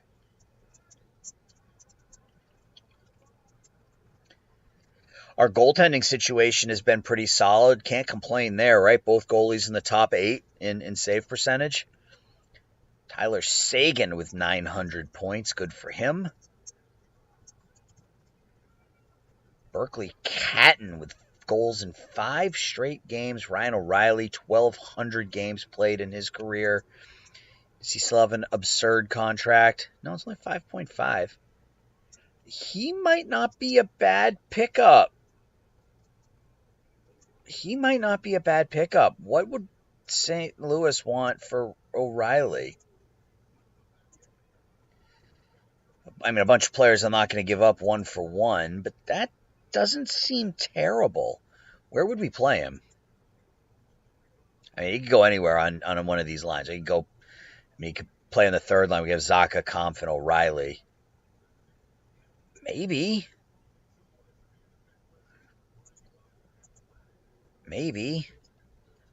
Can I get it done without giving up? Like, would Poitras do it? That's a well-balanced offer. What if you retained? I mean, I would do that. Let's see if we can do that. All right, so we got a game against one of the New York teams here. I don't know if it's the Rangers or the Islanders, but we are at home nonetheless. It's the Rangers, and it's a 3-1 victory.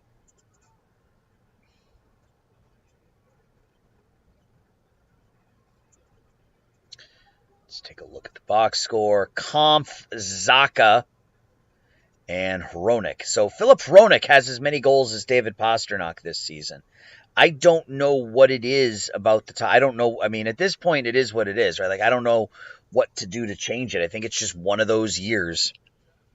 So we have 3 games in hand on Edmonton now, but now it's a 7-point lead. So we are now in a good place. Even if Edmonton wins all 3 of those games, we're still in first place. Second best record in the NHL behind the Rangers. St. Louis, no way. It's close to being all right. Kraken writes, is there a player here that I don't particularly care about? Where did I see? Take a second. This was our first round pick, right? Would Yanni Nyman work? Let's try that. It's a player I don't really care about. All right, taking on the Blackhawks.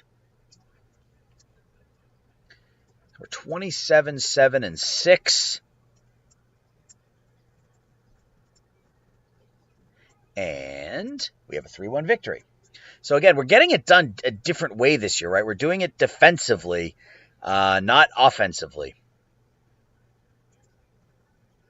Pastrnak, Furcus, and Hemming. All right, so Pasta's up to 8 goals now. 8 goals in 39 games. I don't know what that's a pace for, but he's got 8 goals in 39 games this season.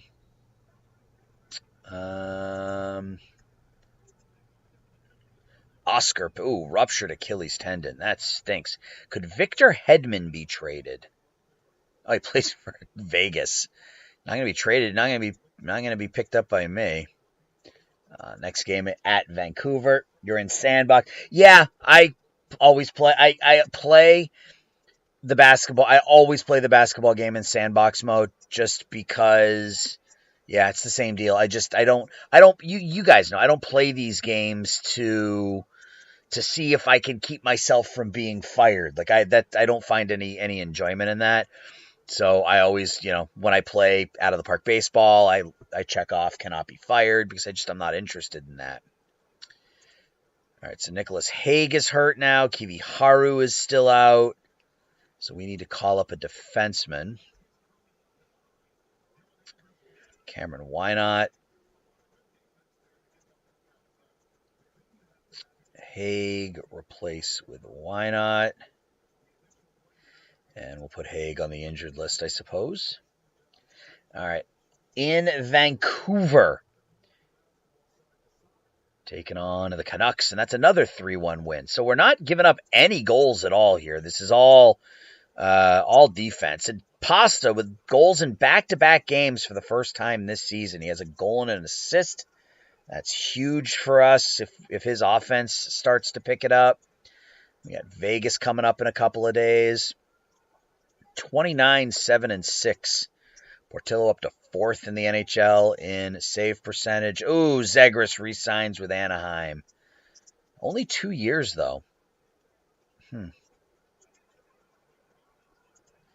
What if I get rid of that?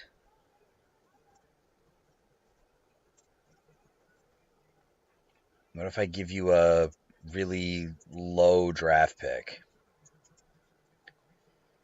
You want one of these 5ths? You want Washington's 5th? See if that'll work. All right, at home against Vegas. What's going on now? Oh, Hayes is hurt. Okay. Olesen, I guess. I don't really care about that 4th line, but it'd be nice to grab O'Reilly. Not that St. Louis would trade him. If this trade doesn't go through, I'd probably back off because St. Louis is in 2nd place. I don't think they would trade Ryan O'Reilly at that point. But we win again. 6-2. Connor Bedard. Matty Beniers. So we're up 3-1 after 1. And then in the third, it's Kampf, Roenick, and Bedard. So 3 goals for Bedard and only 1 point for Pasta, though he had 7 shots on goal.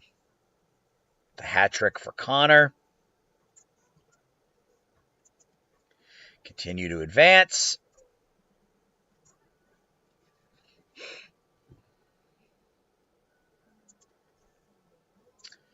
Yeah, all right. Well, we'll hold off then. Ooh, Mika Zibanejad out for 6 months. Connor McDavid's point streak ended at 28 games. He's on pace for a casual 86 assist, 134 point season. Wow. All right. Trading block, anything new up there? Nope, still Peterson.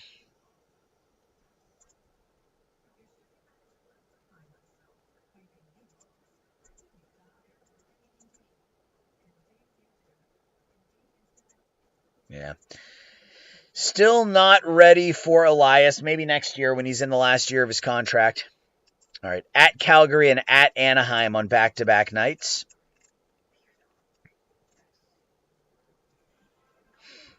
4-0 shutout win. So we now have 2 goal scorers in the top 8. So is talking earlier about how offensively we're struggling. We have 2 of the top 8 goal scorers in the NHL on our team. So maybe it's not that bad. Portillo's up to 3rd now in goals against, 2nd in wins, 8th in save percentage. Shesterkin still. All right, so Devin Taves has a broken collarbone. We are not going to delay treatment. We'll let him come back when he's ready. Kampf is day-to-day. Kiwi Haru is still out. Nicholas Hague is almost ready to come back. 4-0 win. Pasta with a goal and an assist. He's into double digits. Connor Bedard with his 23rd. Beniers with his 26th. And it looks like we're going to have some stuff to do here. So Taves is out.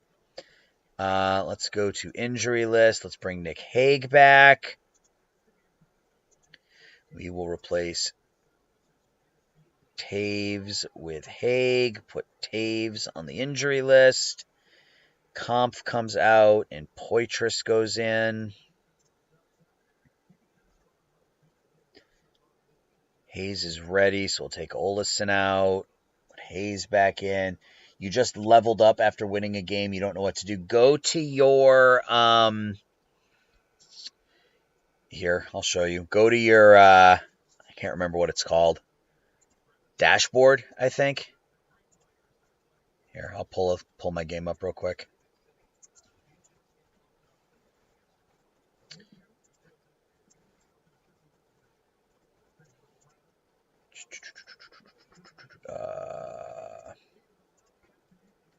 Go to your dashboard or your office,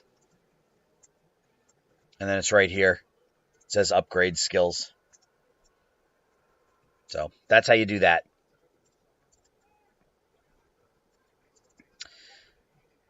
I guess I'll just leave it up for now. It doesn't really matter. I got to switch games, though. Right. Franchise Hockey Manager. All right. Okay. So we're ready to go. We get Kiviharu back soon. We are at Anaheim. 2021-2 Anaheim.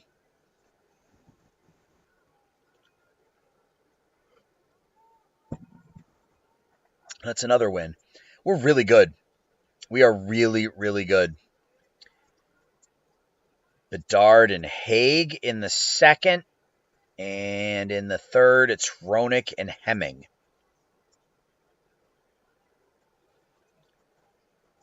Cool.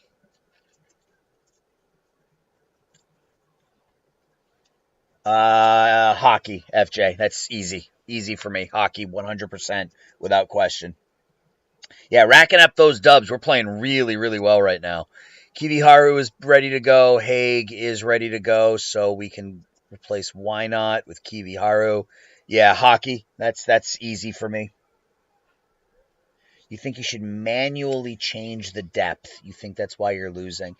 I mean, if you're unsure, I like to set it by minutes and say, I want Larry Bird playing 40 minutes a game. I want Magic playing 38. I want, this player playing this much. I want this bench player, playing 24 minutes a game, and then let the game build the matrix based on what you tell it. What about you, FJ? What's the one sport you can't live without? For me, it's 100% hockey. No question at all. How do you set it for minutes? Here, I'll pull it up again. It's a good thing I left it up, huh? So you go to depth. You go to your depth chart, and then you come up here and click set by minutes.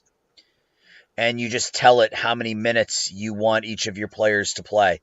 And it will create the matrix based off those minutes. And if you don't put in enough minutes, you'll see, there won't be a green check mark here. It'll be did I switch over? Can you see the game? Yeah. It won't be a green check mark. It'll be a red dot, and it'll show you which one you need to replace. So just, set by minutes. You can do it here. So I want Angeli to play 32. I want Pleskanar to play 36. I want Murray to play 38. I want Smith to play 32. I want Keldon Johnson to play 24. Wendell Carter to play 30, and then it'll create the matrix. Baseball, you've been a baseball fanatic as long as you can remember. Yeah, hockey's always been my number one sport. When I was in college, I went to the University of New Hampshire, and that was, at the time, it was one of the best college hockey programs in the country. That hasn't started, it hasn't been that way lately. But when I was in college, University of New Hampshire was one of the best college hockey programs in the country. So I just sort of grew up with hockey as my number one sport. Baseball probably would be number two. I don't know, because there's something about, laying down on my hammock outside listening to a Red Sox game. There's something cool about that. So, But yeah, for me, it would be hockey. I don't know what amount is considered enough, Breeze. You just have to put in the minutes, and then when you fill in the minutes, it'll tell you where the holes are, and then you can go back into minutes and you can add more if you need to. All right, so another game against Edmonton. We've beaten them 2 games here, beaten them twice here in January. We're at home. We lose this time 3-2. I think that was a regulation loss. Conf is ready. Colorado and Tampa. That's a nothing deal. Regulation loss. Joseph and Furcus score. Okay. Toronto coming up next. Thank you, Dad, for indoctrinating. Yeah, my dad did the same thing. I mean, I remember going to Red Sox games with my dad when I was 6 and 7. When you could get into Fenway Park for, $1.50 or something. Conf is ready to go. So Poitras will come out and Conf will come back in. Oh, Nick Hague is down to 2 stars. Interesting. Good thing his contract expires after this season. At home against the Leafs. 38 minutes max. So you want your starters to play more than that? I mean, you're going to burn them out and they'll potentially get hurt, but I mean, I guess when you got Bird and Magic and players like that, it makes sense. Zaka's day-to-day, is he out, or is he just sort of out? Yeah, he's just sort of out. He's okay. So we beat Toronto 4-3. Bedard with 2 goals. Pasternak with 2 assists. Hague picks up his second. Wolf gets the win. Next game.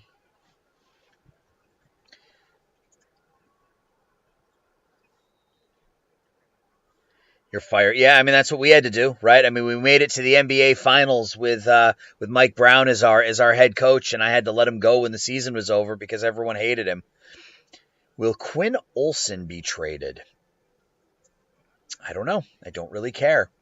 Ole the goalie named the new head coach of the Washington Capitals. So Ole comes home to coach the Caps. Good for Ole.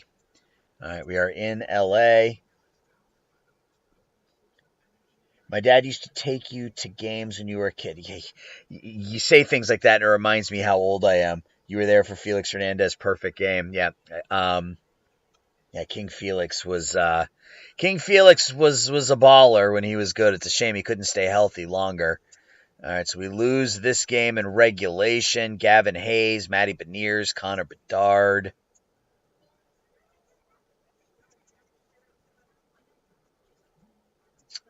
All right, so 33-9-6. I went to a game back in the mid-90s where, and we have just completely ran away and hidden from Edmonton, by the way. I went to a game back in the mid-90s against the Oakland A's. We were sitting in the center field seats in Fenway Park, the ones that during the day they're blacked off with the tarp. We were sitting in the front row of those seats for a Tim Wakefield game, and Timmy had a no-hitter going into the 8th. And I don't remember if they won. I mean, it was 25 years ago, but that's a game I remember. That's a game I will remember. All right, let's get to February and see if the trade block has changed at all. I don't know if we're going to get to the trade deadline. Sim takes a while, so next day. Taking on New Jersey, 29-16-3 on the year, and that's a 3-2 loss in regulation. So it's back-to-back losses for us after winning a ton of games. Oh, it's an overtime loss. Okay, Bedard. O'Connor scores twice. Portillo stops 37 out of 40. Made the lottery again. Wish you luck. Hope McHale will be. Yeah, I love me some Kevin McHale. Kids today don't know exactly how dominating Kevin McHale was because he just looks all gangly and goofy, but he was unstoppable down on the post. You have Bird and Magic, and 27 wins is the most you've had in a season. That's not good, man. That's not good. Where are we on the injury front? We've got some players that are... Yeah, Wright's still out for a month or two. Taves. So those both be back before the season ends. Colorado at home, battle of first-place teams. Let's see if we can stop this losing streak at 2.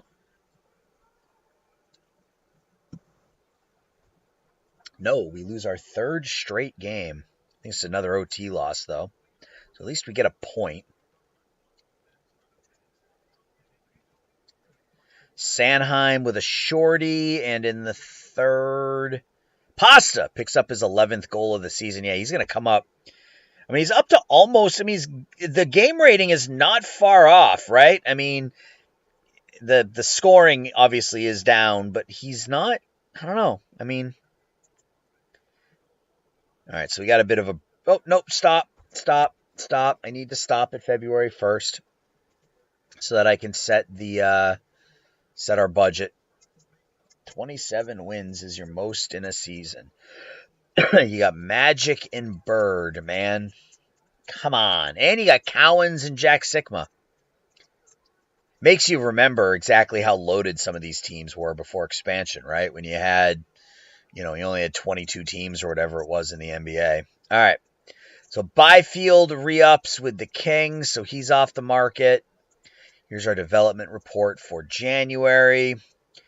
Cohen Miller, who I don't really care about. He's somebody I'm more than willing to trade. Degenstein was our top pick. Attila, looks like he got better. Levshunov, wow. Up to 4.5 stars. He was 3 stars when we drafted him. Connor Bedard is having a ridiculous season, on pace for 47 goals.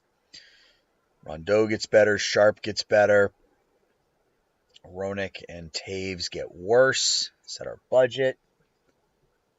That looks fine. You won the 5th pick after the Pistons getting a 20% chance. So who are your options? Who are your options looking like in the upcoming draft? Let's get up to the 9th.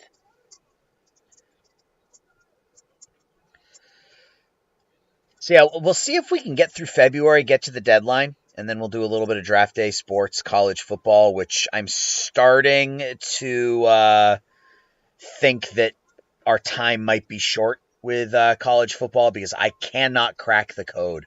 I cannot figure out how to recruit, and I can't figure out how to win games. So I might just chalk it up to the game being smarter than me. So we will see. We will see. So we don't have a game until the 9th, so we got a few minutes here to just let the game sim ahead. I had 13 people in chat at one point. That's interesting. Apparently I'm not that interesting, which goes without saying, but February 5th, so I guess this is the All-Star break. So it's February 6th, and we still don't have 10 regulation losses. Who do you have at the number 5 pick, Breeze? What are your options? I'll tell you who to go with based on my vast knowledge of the 80s NBA.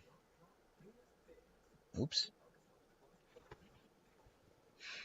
All right, we're almost at our next game. Eric Portillo is in line for a potential Vezina. All-Star game, All-Star teams. How does the best team in the NHL not have a single All-Star? Stupid game. Okay. Owner confidence. All right, we're on track. Cool. Give you a minute. I'll give you as much time as you need. I'm not going anywhere. At Ottawa. And we come out of the All-Star break with a victory. No, we come out of the All-Star break with a loss. A 4-2 loss. Then we're up 2-0. Theodore and Kiviharu in the first, and then we give up 4 straight goals. All right, so we had run away and hide from Edmonton. It was a 13-point advantage at one point. It's down to 7. We still have 1 game in hand. At Carolina. Yeah, we've hit a bit of a slump here. There we go. A 3-0 win. Eric Portillo now leads the NHL in save percentage. Leads the NHL in goals against. He's 4th in save percentage. Parker Rondeau with a couple of goals. Connor Bedard picks up his 30th. Eric Portillo with a 40 save shutout. That's nice to see. Jake Ettinger signs a contract extension, $8.8 million for Ettinger. Coach had a max IQ, but the player, yep. The players hate him, man. That's the thing with the NBA, is that, 75% of a head coach's job in the NBA is just to manage personalities. Like, I was having an argument with somebody about this not too long ago. Like they were arguing about the job that the Celtics head coach was doing, that he, wasn't doing much during timeouts and things like that. And I said, what do you... excuse me. What do you think that Joe Mazzulla can tell Jason Tatum about basketball that Jason Tatum doesn't already know?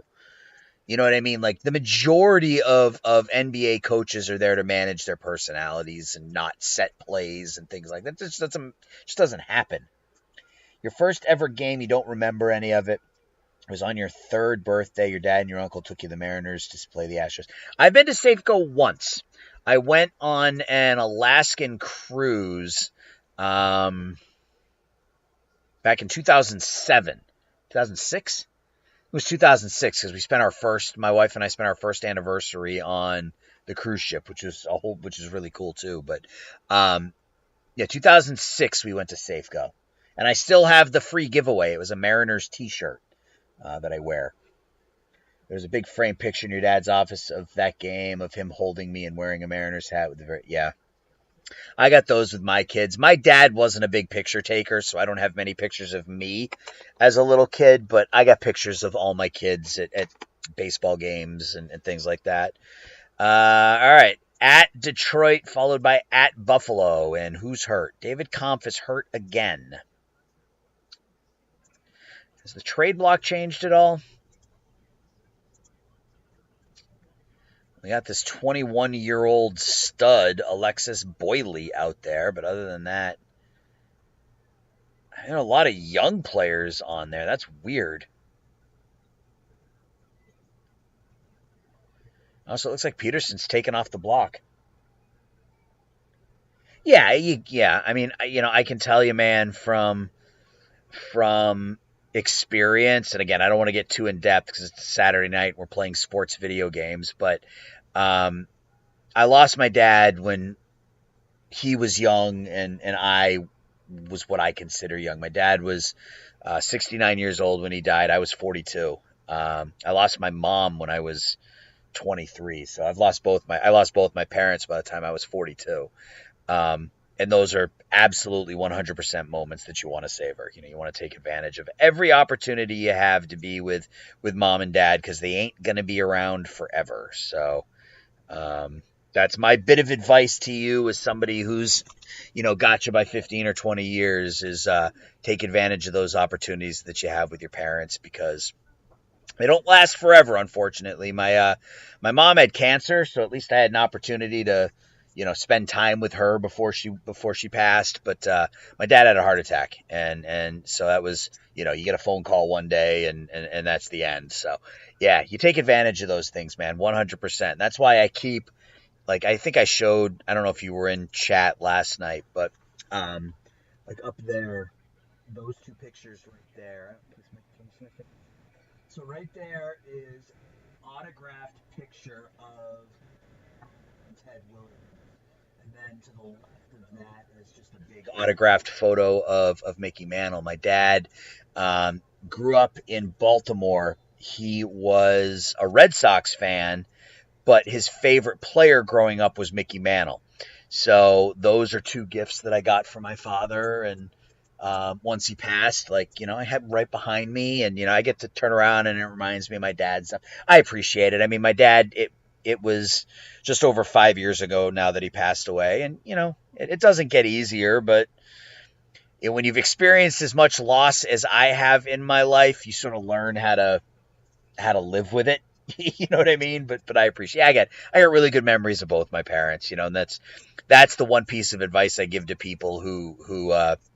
It took me a while. It took me probably a good 3.5 years to come to terms with my dad's loss. It was tough for a while to be honest. And again, I really don't want this to turn into a depressing video, but you talk to people and you get help, and and then you look up and you're okay. And I'm okay. Yeah, I'm okay. I have a lot of good memories of both my mom and my dad. So,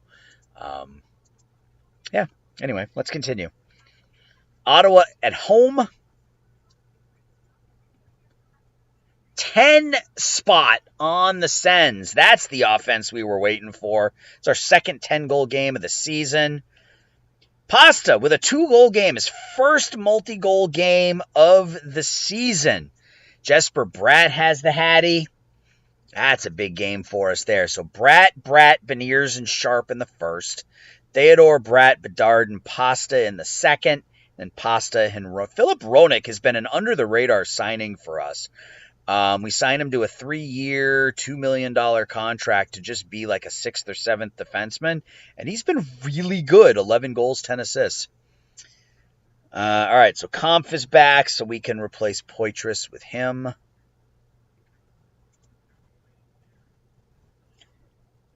Yeah, when my offense is clicking, it's clicking. That's my second. Look at the ratings on some of these guys.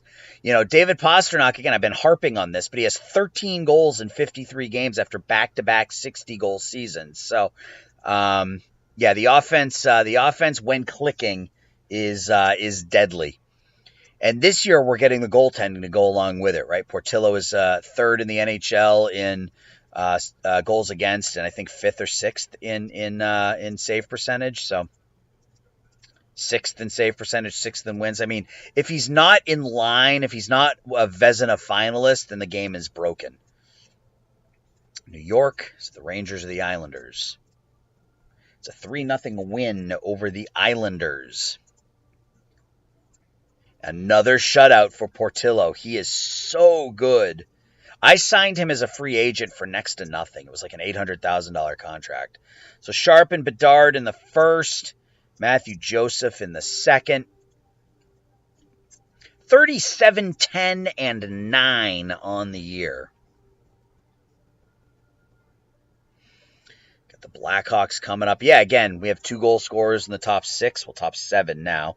2 30-goal scorers here early on. Shane Wright almost ready. Let's go. We need more offense, but let's go anyway. Trade block. This guy looks...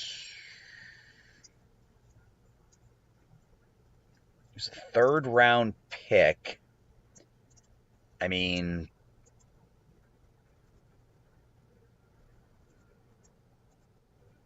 Yeah, okay. I just wanted to see. If he was on the block, I wanted to see why, but don't be surprised. You're the guy on FHM 6 score 102 points and 50 goals. Yeah, I know. The awards system is complete. It's always been broken. I don't pay much attention to it. Eric Portillo should win the Vezina unless he completely falls off the map, right? He leads the NHL in goals against. He's 3rd in save percentage and 4th in wins. There's absolutely no reason that he shouldn't win the Vezina, but he probably won't even be a finalist. So 1-0 here. We got a power play goal from Bratt. This was scoreless into the final 2 minutes of the 3rd period. Jesper Bratt on the power play. Yeah, I know. The awards are broken, and that's fine. I don't really care. Honestly, I don't care about the awards being broken. Trent Miner claimed by Colorado. At home against Carolina. We're back to even in terms of games with Edmonton. We win 4-1. Kiviharu, a couple of assists. Pasta with a goal and an assist. Kampf and Portillo with another solid game. Only has to make 15 saves, but We're 39. I mean, to be fair, we've lost 19 games, 10 in regulation, 9 in overtime, but we've only lost 10 regulation games all season long. Devin Taves ready to be skating, so we're gonna get some help here, in Shane Wright and Devin Taves, and I don't want to say those are going to be our trade deadline acquisitions because you guys know I love to make trades, but Drake Batherson, ooh, Kalen Addison. Batherson looks pretty. Yeah, it's not happening. All right, let's get up to March 1st because that's when the big names will show up on the trade block. 5-2 loss to Washington, a bad Washington team. That is not a good game for us. Rondeau and Furcus, who got the start. Portillo with his worst game in like a month. Still third in the NHL in goals against, third in save percentage, fourth in wins. Shesterkin is the one who's probably going to give him a run for his money if this was real. But John Gibson. All right, let's go to the next day. We pick up our 40th win at New Jersey. No, back-to-back losses. I don't like that. Bedard on the power play. Portillo with another bad game. All right. Let's get to March 1st. We're 39, 12, and 9. 2 games in hand on Edmonton, but still well out in front in the Pacific Division. It's going to take a second because it's got to kick over to March. So what we're going to do is we'll get up to the trade deadline, and then I'm going to take a quick break, and it's going to give you guys seasickness because I literally have to pick the computer up and put it down on the couch next to me while I go to the bathroom. So, all right, Portillo wins the goalie of the month. Development, Theo Lindstein continues to get better. Tuukka Heiskanen. Furcus gets better. Haltunen gets better. Sanheim, Theodore, Quenneville, who is playing in a semi-pro league right now. I don't even remember signing him, but whatever, that's fine. Monthly budget. Ooh, that number's got to drop some. Yeah, numbers went down. All right. Trade block. What do we got? Okay. Nylander, Batherson, Addison, Anderson, Dolan. I feel like Batherson is the right play here. What would it take?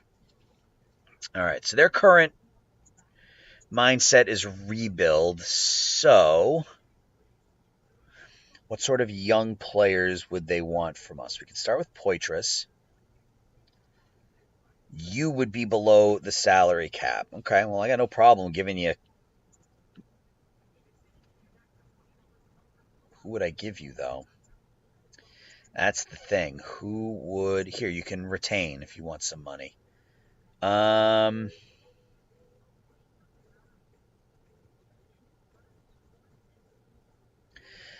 the thing. I don't really have a lot of money tied up in players that I would want to get rid of, right? Like, most of our players are pretty good.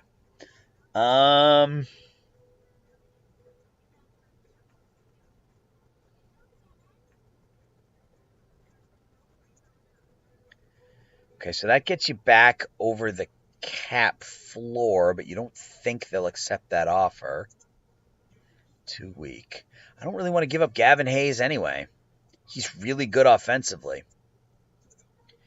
Right.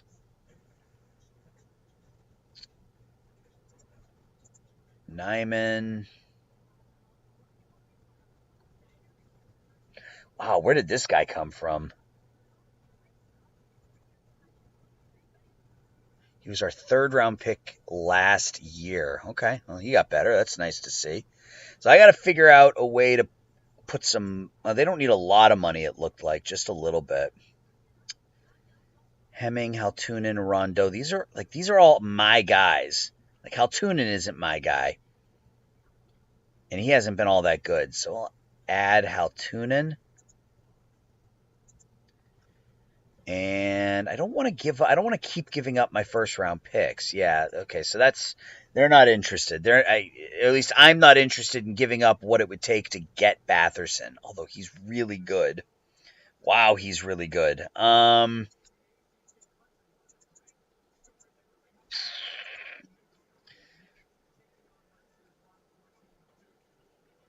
We could trade for him and then re-sign him.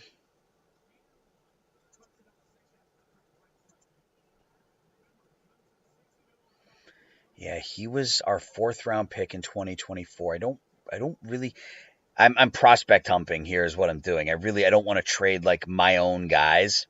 What is he unhappy about? He's not at the wrong level. He's performing. Yeah, I don't want to give up my own guys. So that doesn't even get us close. Maybe we're not making any deals this trade deadline. I don't know. Trading block. Ability. All right. Gustav Forsling. We don't really need a defenseman. Maybe we make a lower level Frankie Vetrano. Love me some Frankie. Nolan Patrick. He's good defensively. He's not going to give us much on the offensive side, but can we go back and talk to St. Louis again? See if we can get O'Reilly. That's kind of somebody I really want now. All right, so let's go here. Let's go to Poitras. I think it's a well-balanced off. Okay. So we can get Ryan O'Reilly for Matty Poitras. Can we get him for anything less than that? So let's talk about some of these. Let's talk about Olesen. Okay, I'm totally okay with that. Olesen is somebody we picked up off of waivers earlier this season. So let's go ahead and finalize that deal. We bring in Ryan O'Reilly. That is going to be our big off trade deadline pickup. Who will he come in for, though? Haltunen. Replace with O'Reilly. And let's set our line. So O'Reilly can play only the center. Kampf can play the left, and Zacha can play the right. So we'll do this.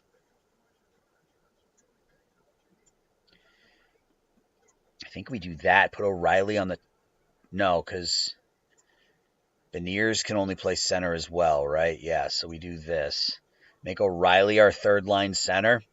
All of a sudden, our PK looks really friggin' good. Power play. I kind of want to have O'Reilly out there as well. Like a power forward style guy. Beniers, Bratton, O'Reilly. Yeah. Rapinard. Yeah, let's do that. That'll work. Let's get through the next day with our new lineup. Ryan O'Reilly added is a 6-0 victory over Florida. I think we're at the deadline.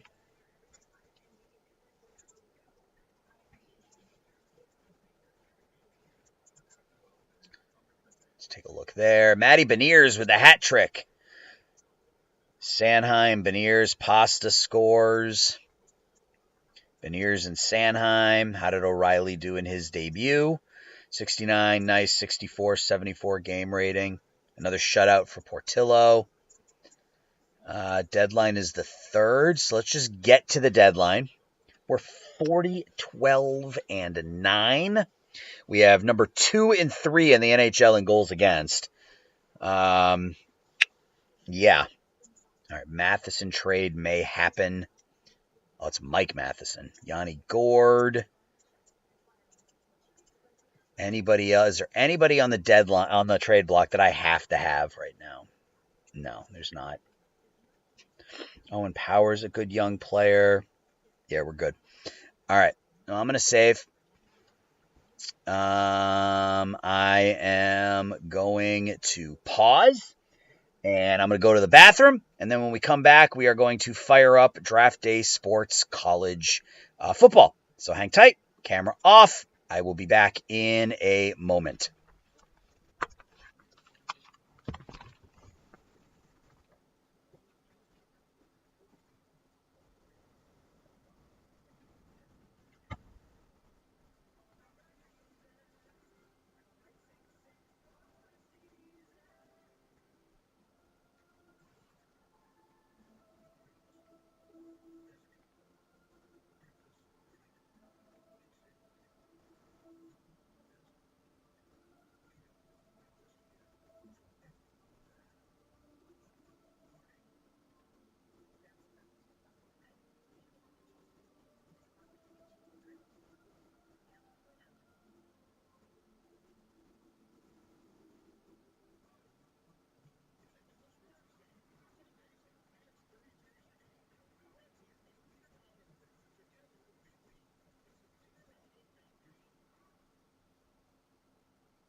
Ugh.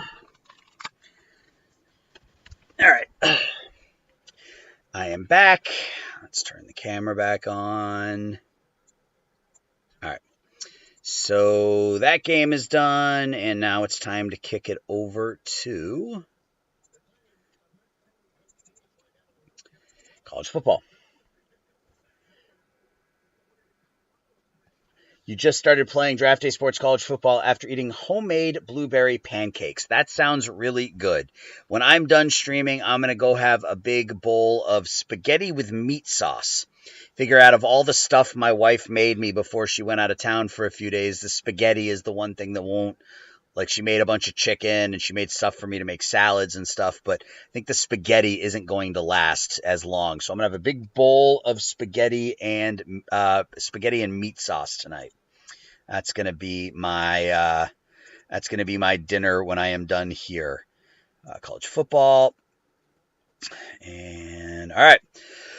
So this is a game I'm really not good at, and it's making me nuts. To be completely honest with you, because I don't know what to do to I don't know what to do to be good at it. That's just, there's no easy way to put it. So I posted 2 Draft Day Sports college football videos today just because I had nothing else to do. And as per usual, we won our first 2 games of the season against Rutgers and Buffalo, and then we lost to UMass, lost to Notre Dame, lost to Syracuse.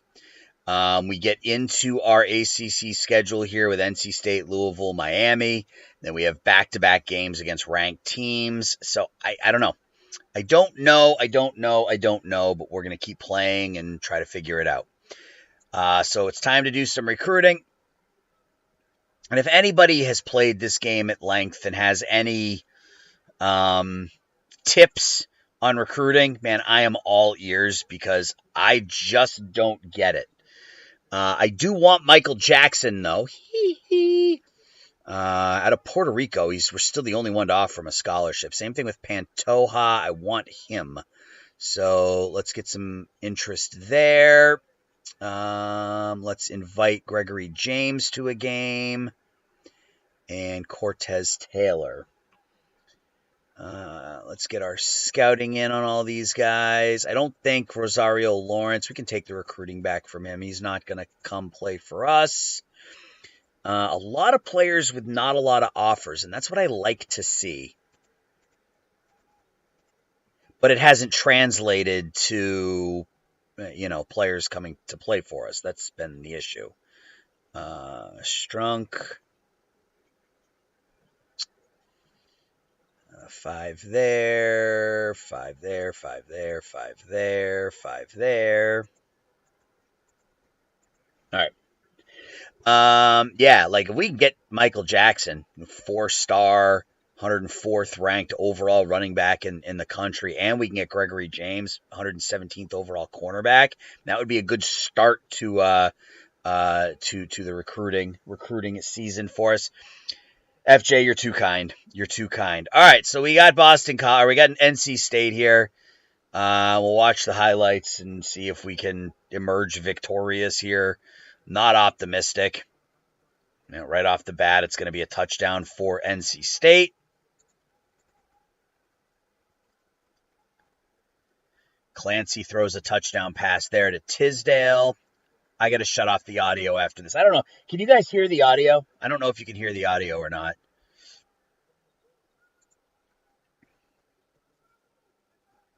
There's a touchdown run. We're up 21-7. Yeah, let me know if you can hear the audio, and if you can, is it too loud? So there's a touchdown for NC State now. Another touchdown for NC State. So we tied at 21 here. Yep. Back to pass. There's another touchdown for us. Can we get a turnover here? We do. That's an interception for McCullough, the freshman. 42-21 here. We get another touchdown. There's another interception. I don't have any idea what just happened. But it looks like we're going to walk away with a big victory here. 62 points put up on NC State. So whatever we did this week worked. As we put up 62 points on NC State. We win by 34 points. 465 yards of total offense. We did not, for the first time all season, did not turn the football over, and we put up a 60 spot. So 465 yards of total offense, 243 rushing yards for BC in this one. Tell me Clancy's not hurt. Okay, they just took him out because of the score of the game. It had me worried. Clancy, 18 of 25, 201, and 2 touchdowns. Campbell with a huge game. 16 carries, $122, and 3 touchdowns. Woodruff had 58. Curry had 33. Tisdale, 9 catches, 98 yards. Brown, 20 yards per catch. Defensively, we had picks from McCullough, who's a monster, by the way. This kid is really good, a freshman on the back end. Your options are Joe Barry Carroll, Larry Drew, Mike Woodson, Rick Mahorn, Andrew Toney, Mike Jaminski, and Mike. I like Andrew Toney. I am a huge Andrew Toney guy. If you guys don't know much about 80s NBA, go look up Andrew Toney. He's one of those what-if guys. If he hadn't suffered a catastrophic knee injury, he would have been one of the best players of the decade. I love Andrew Toney. That would be my pick. If you want to go big, Mahorn is going to give you the size and the defense. Jaminski will probably give you the offense. And Kurt Rambis is just a thug. So I would go Toney if it were up to me. Toney because you have a point guard. You got Magic.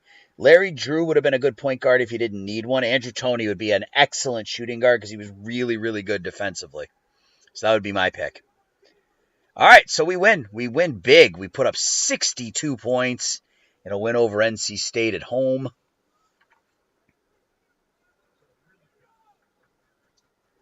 Louisville coming in. Let's see if that 62 spot did anything for recruiting. Alden Nation went to Clemson. I am hopeful that win generated some additional interest. It really didn't, which is a bit surprising and concerning at the same time. I want all of these guys, but let's attend a high school game for him. Lopez were the only one to offer him a scholarship so far. Nicholson were the only one to offer him a scholarship. Let's invite Marin to a game and Pantoja to a game. Let's call Jackson.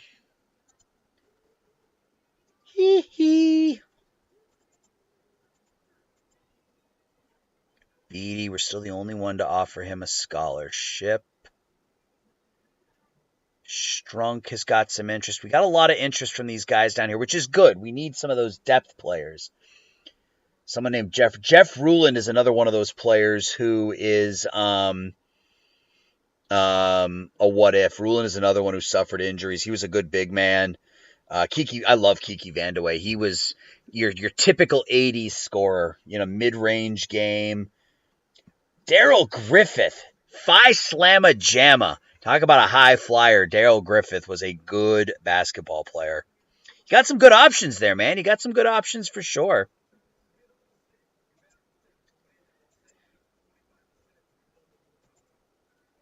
Got some good options.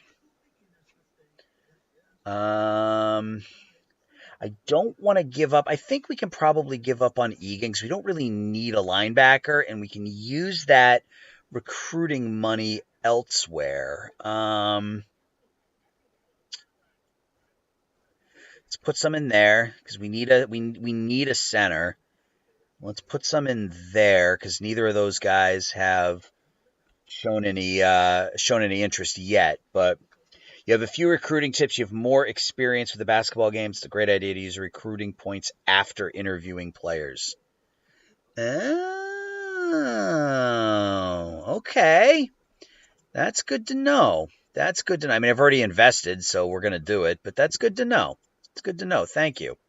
Also, it's easy to recruit good punters and kickers because they're lower ranked. QBs and cornerbacks are tough because of the competition. Yeah.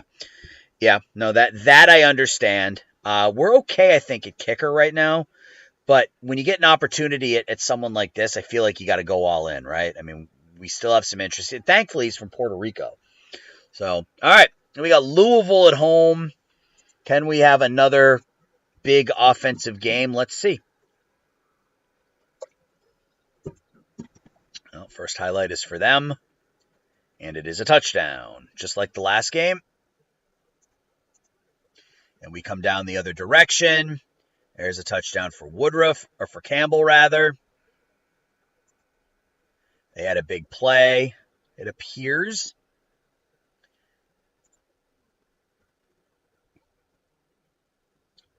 $14-14. 17-14 BC. Oh, this is not good. Yep.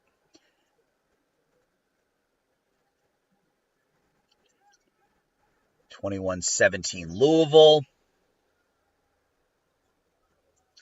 Oh, tackle him.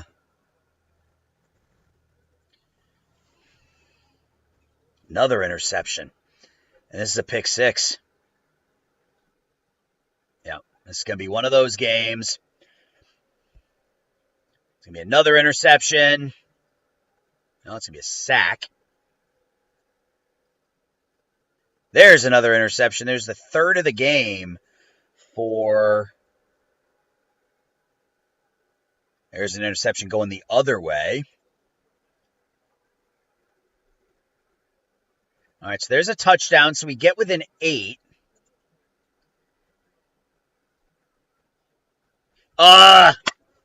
Damn.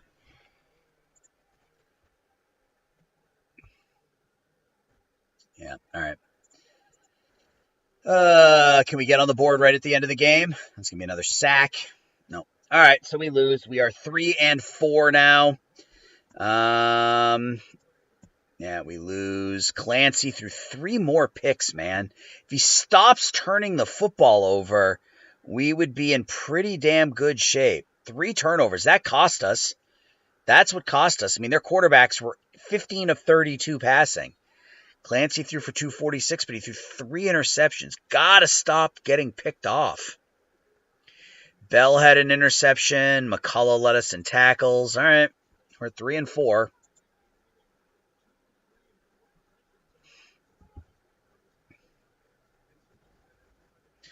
Miami coming up.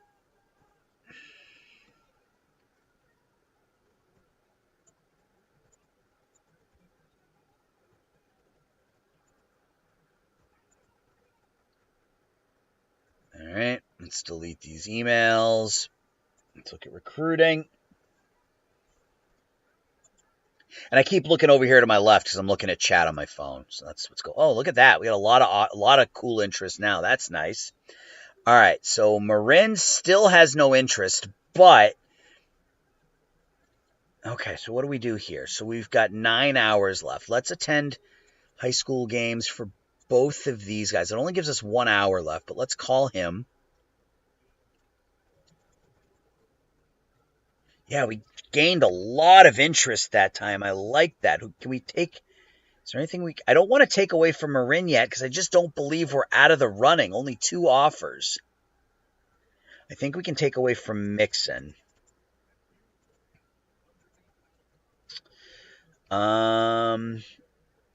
Let's put it in here to Taylor.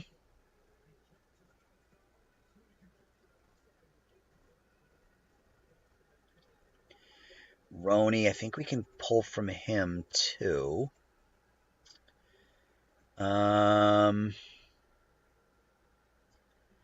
Mills, let's put 5 more into him. So we have 10K left. Let's go guard and cornerback. Max out scouting on some of these guys. Armstrong, I think we can probably pull from him and hide him now. Mills, let's get maxed out scouting. Let's get maxed out scouting there. All right, so we got a lot of cool interest, but it would be helpful if we could win this game. Like, we beat Miami last year in Miami, and this can be a big win for us if we can win back-to-back seasons in Miami. First highlight is for them, and it's a big play. It's always a big play for them right off the bat. It's going to be a touchdown Miami a minute into the game. Not a good start.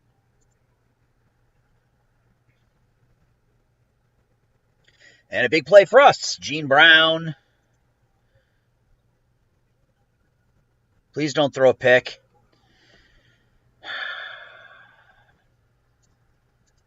You're killing me.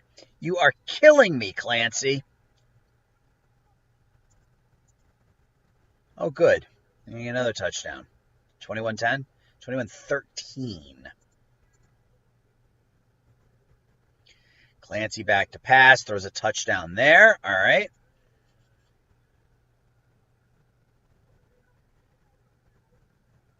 Fumble recovered by them, of course. Another touchdown for them, 28-20.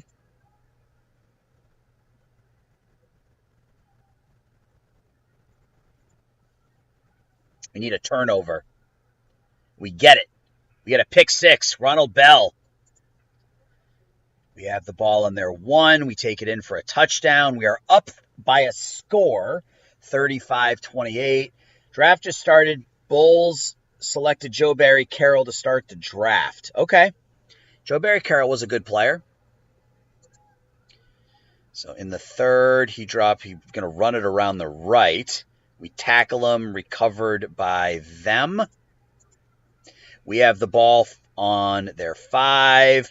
There's another touchdown pass. Did we win? Did we beat Miami in Miami for a 2nd straight season?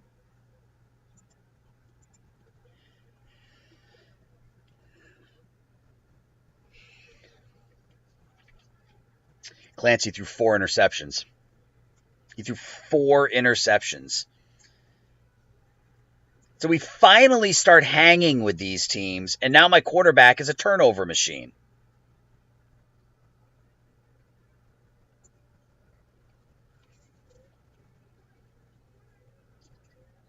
Bell with a pick. He had a pick 6. That's a tough one. Jeff Rulin to the Warriors. Kiki to LA. Oh, good. Now we're taking on number 3 Florida State. So this is a game we're going to get blown out in, and we're going to be 3-6.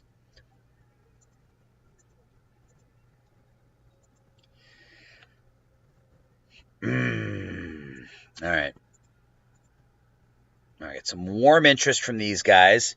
Still nothing from Marin, but I'm still not convinced that we're out of it. Let's do a home visit for Lopez. Let's invite Austin to a game and invite Mills to a game. Barber we can probably pull from.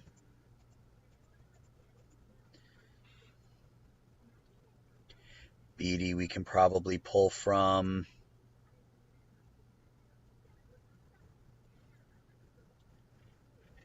Yeah, I don't expect us to beat Florida State, but if we can beat a top 10 team, I mean, that's got to do something for us, right? Let's just see how it goes, I suppose.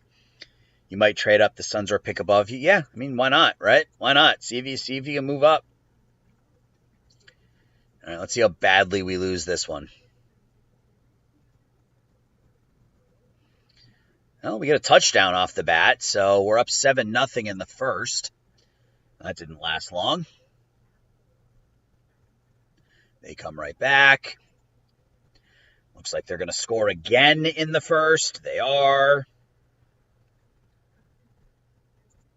Looks like they're going to score again. They are. Hey, they're going to score again. We're going to give up 70 points in this game.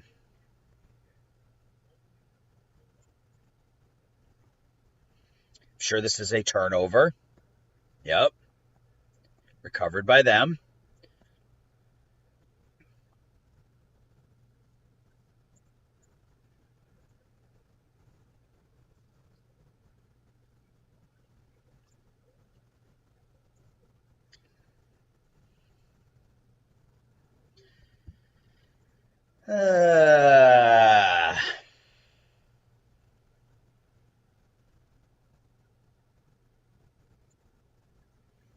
All right, so we lose 38-23, I think, unless this was a touchdown right at the end. It is. All right. So we lose 38-23 to Florida State. So we're what, 3-7 now? 3-6? 3-6, yeah. So it's just another season where we're terrible. Clancy doesn't throw any interceptions, doesn't throw any touchdowns, though. Campbell has 2 touchdown runs. Hughes, we couldn't stop him. We couldn't stop the running game. They put up 511 yards of offense.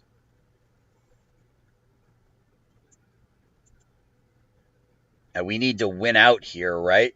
We have, what, 3 games left? Clemson, Wake Forest, and Virginia. Yeah, we got to win out to get to 500. If we can win 2 out of 3, we could potentially get a bowl game. Potentially. Oh, I got to sim the rest of the week, right?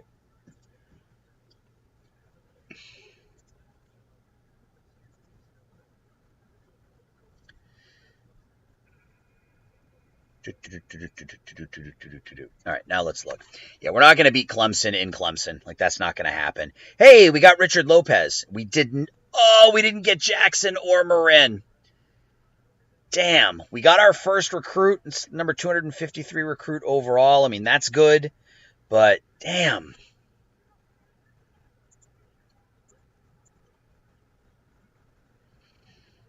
All right, well, it is what it is. So at this point, we have some warm interest for some players. Yeah, we're not going to get James. I mean, I would love to continue to lean into Pantoja, but I don't think we're going to get him. Let's look at the best uncommitteds with no offers. Baggett only has 3 offers. Taylor Kim only has 2. Yeah, I mean, we can make him an offer.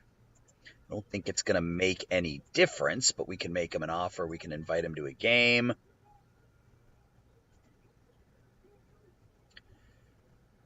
Soares, sure. We'll offer him. We'll interview. You can't trade for 4th. Yeah, and unfortunately, you can't use. We got a wide receiver here with only 1 offer, so we'll offer him. You can't use like the team's. You can't look at the team and say, they don't need a power forward, because the games don't think like that. They just take whoever they take. All right, so we will interview him. Glenn Roney, we have him hidden. He only has 1 offer. Cortez Taylor is warm, so we have 4 hours left. Let's do a home visit, see if we can get the wide receiver. Whitfield, we can offer an interview. And another one here, no offers. We'll make him an offer. A couple of wide receivers here with only one offer. We can make them.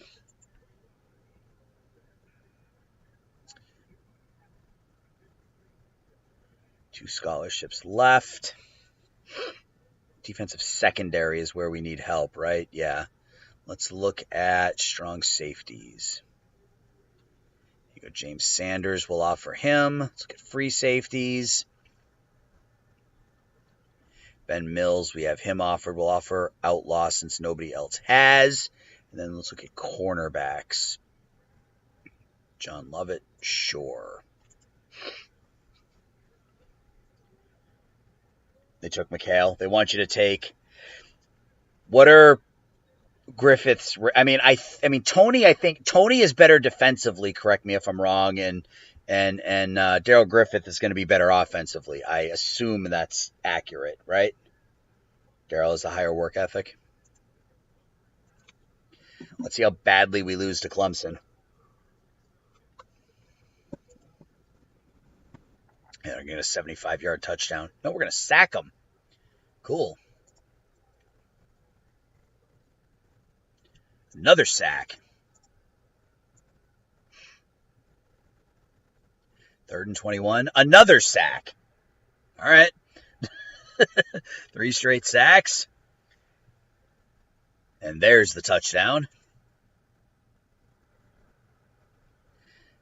Fumble. We're down 7-6. Another sack.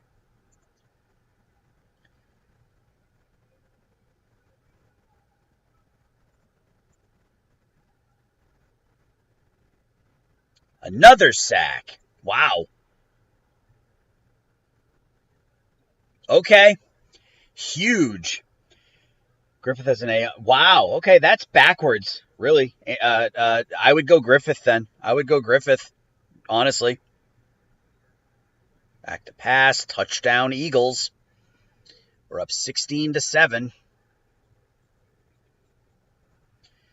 So their offensive line is terrible, apparently. Can we just hang on? Can we just hang on? We are beating Clemson here on the road in the 4th quarter. Tackle him. Tackle him. 16-14. Run to the right. Fumble recovered by us. We're going to lose this game. Son of a nutcracker, as they say.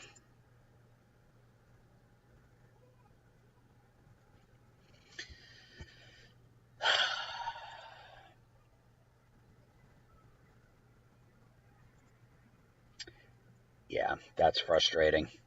That is incredibly frustrating. Their quarterback was 4 of 19 for 136 yards and 2 touchdowns.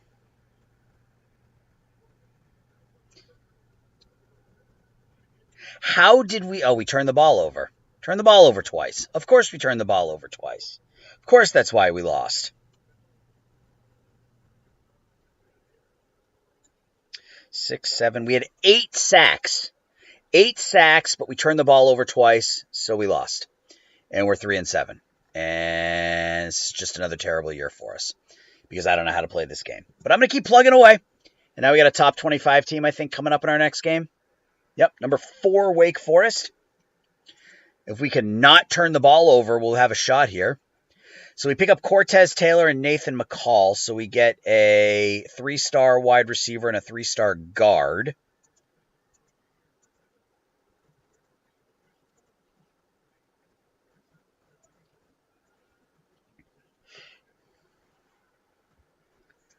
All right. Yeah, these guys are just not interested in us anymore. Man, that stinks. Wasted so much time and effort on some of them. That's okay. Still have cool interest on these guys. I don't know who Reggie Johnson is. It's not a name I remember, unfortunately. Let's go to uncommitteds.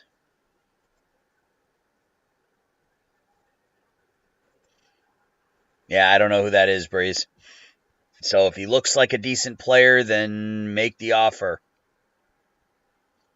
Maurice Rowe only has 2 offers. Stanley Galindo. I mean, we could use it. Oh, Lynn Scroggins. We could use a guard, so we'll offer both of those guys.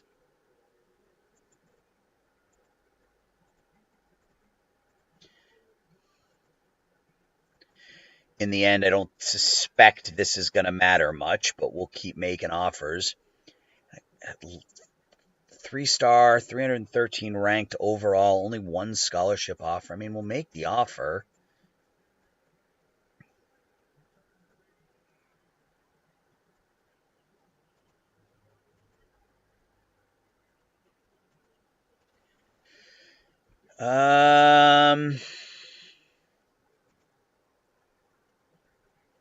Jerry Hernandez is cool. We do need offensive line help, and we need defensive secondary help. Jeffrey Ellis. Yes. Okay. All right, so let's look at our targets now. We're going to interview all these players. We've got 9 outreach hours. We got Strunk. Where do we...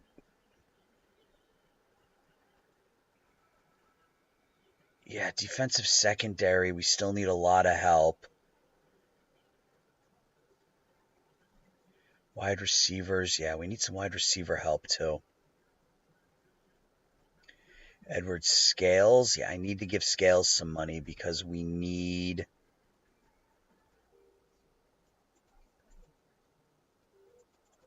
We need wide receivers. So let's talk to Scales. Let's, I guess, invite him to a game. We'll invite Hernandez to a game. We'll invite both of these guys to games.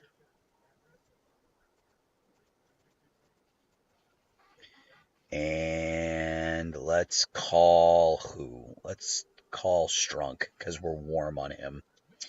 All right, so we're playing the number 4 team in the country, Wake Forest.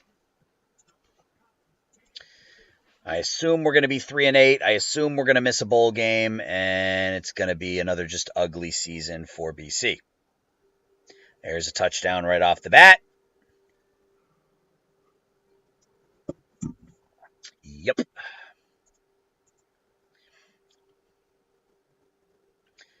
Another interception. Another touchdown. I think I'm giving this game one more year. I think if we don't make noticeable improvements next season, I'm going to call it. It's just too frustrating to just lose and lose and lose and lose and lose and lose. But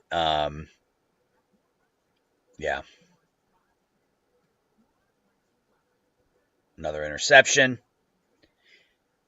I'm not even going to bother watching the end of it because we're down by 35. That's where I am with this. We lose 57-3. Great.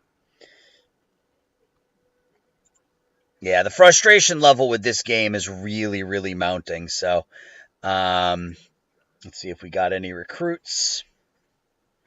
We pick up a 3-star. We didn't get any of these guys. That's too bad. We pick up a 3-star free safety in Ben Mills.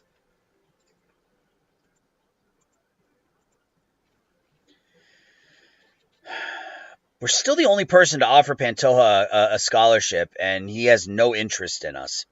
It's really weird. So Strunk has 10 offers. He's still cool to us. Let's go say hi to him. We have 4 hours left. Let's make phone calls. We still have some recruiting dollars left. Scroggins, we can go ahead and pull. It's a shot in the dark, but I figured I would attempt it.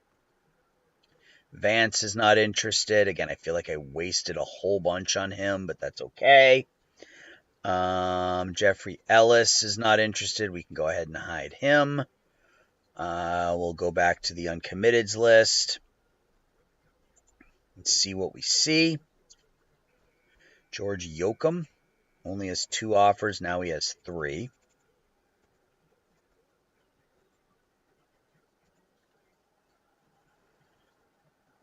Andre Eldridge, sure, we can make an offer to a 4-star fullback. Why not? McDermott only has 2 offers. We can offer him.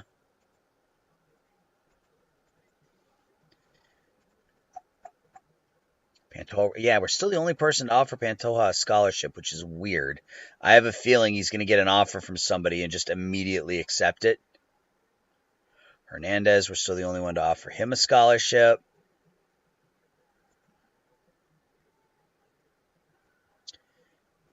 Daryl Libby will offer him.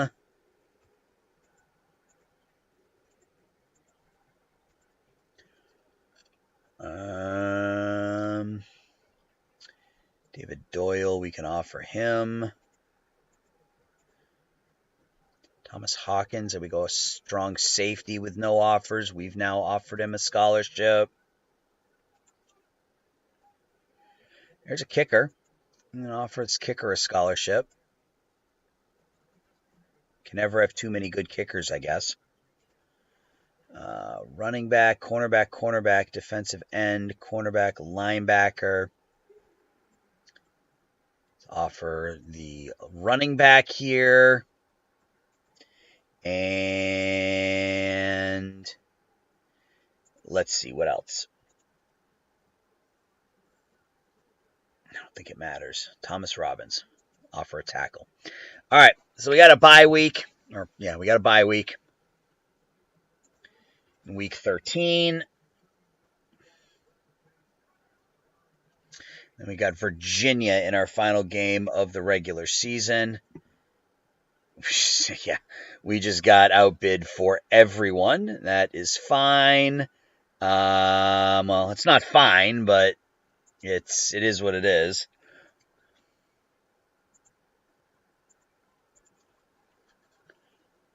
There we go. Pantoja now with 10 offers. All right, so we're going to lose him. I don't know what to do. I don't know how to recruit. I simply don't know how to recruit in this game. That is what it boils down to. So because I don't know how to recruit in this game, I can't get anywhere. Griffith is good. Yeah, I mean, he was a good ball player.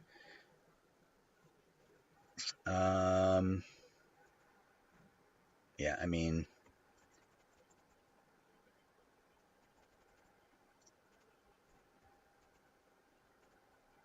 do we just go like down the list here and just go into this range and just go, all right, what can we do? Wide receiver, center,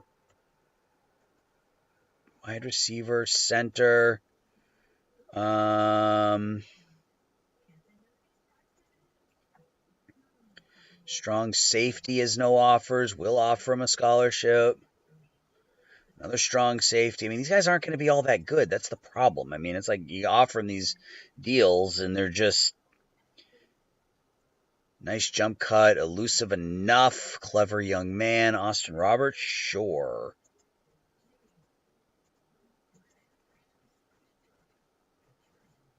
Is it bad to exercise option to a rookie to max?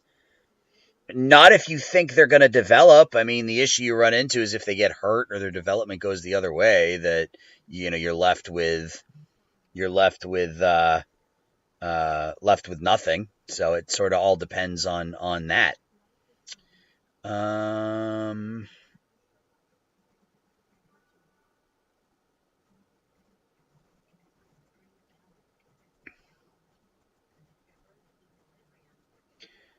Well, right. I mean, that makes sense. If they're a sure thing, sure. I mean, there's no reason not to. Clarence Varney, Robert Da Silva, we'll offer both of them.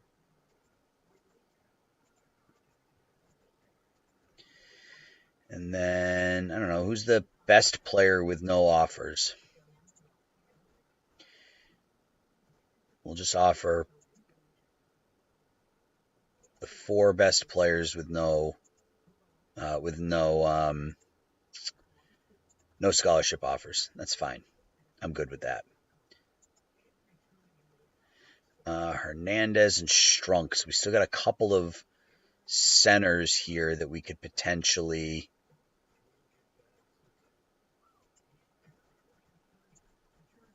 So who's this? We got Michael Weaver is warm.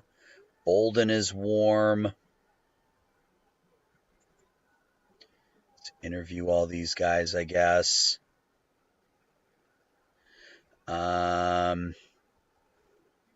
Invite to a game. Let's invite Varney to a game and Austin Roberts to a game. Sure. Well, right. Yeah, I mean, that makes sense. So it all depends on whether or not you think they're going to develop. I mean, that's the reality of it.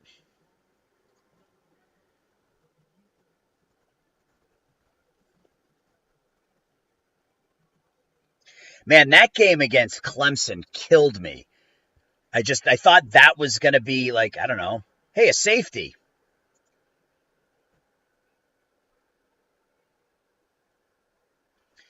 We're down 2-0. We're going to be down 9-0 here in a minute. Yep. Clancy back to throw. Fumble recovered by us. First and goal on the 1. It's going to be 16-0. 16-7. I don't know. Second and inches. Clancy back to pass. Completes it for a touchdown. 16-10.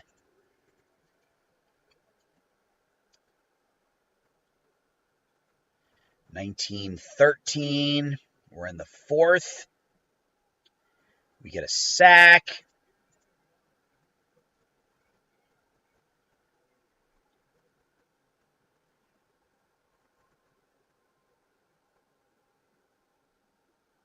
Oh, tell me, yeah, they're going to get a rushing touchdown on 3rd and 17.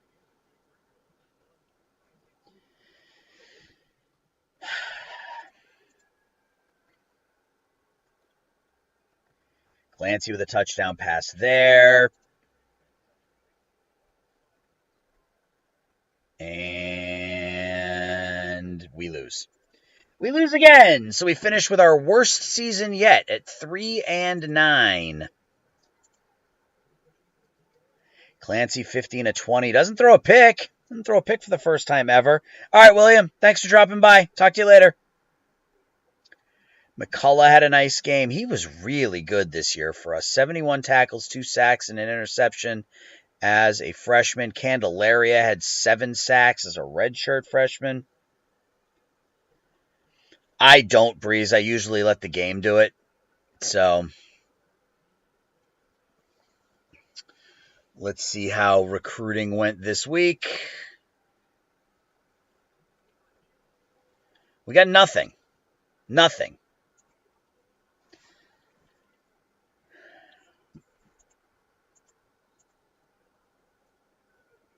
I don't know what to do. I don't have any idea. I don't know how to recruit. Let me see. We don't have any games left, so there's nothing left to do. You have to pick a player first. You have to, from the drop-down box, you have to select pick a player, and then you can have the AI suggest.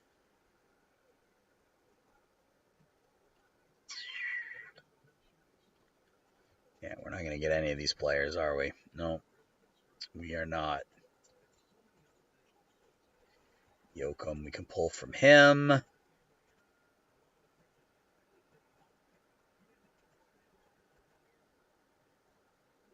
I don't, Breeze, I don't. I don't. I just tell the AI to run the training camp based on, whatever it's defaulted at. I don't, yeah. I don't go individual. I don't go player by player. You could. I mean, it'd be very easy to do so, but yeah, I don't. Attend a high school game. Make a phone call. Jerry Hernandez now has 12 offers and is not interested in us anymore. Targets, uncommitted. Do I I don't. I don't when it comes to training camp, I do nothing. I just run training camp and let the AI do whatever it does. So I don't. Chester Arajo. Yeah, who are the best players with no offers? We'll do it this way again. At least for positions that we need. 1, 2, 3. We need a running back. We need cornerbacks. We need a strong safety. Yeah, I mean, that is how I would do it. If I were to do it, is I would probably look at their work ethic and determine which players could probably be pushed a little harder than others. And if you want to get really in depth, you could take a look at their player profile and figure out which ones maybe would work the best given their work ethic. I mean, there are different ways you can go about doing it, but yeah, I don't. So let's go ahead and just offer all of these players 5, 10, 15, 20, 25, 30. Let's interview everybody.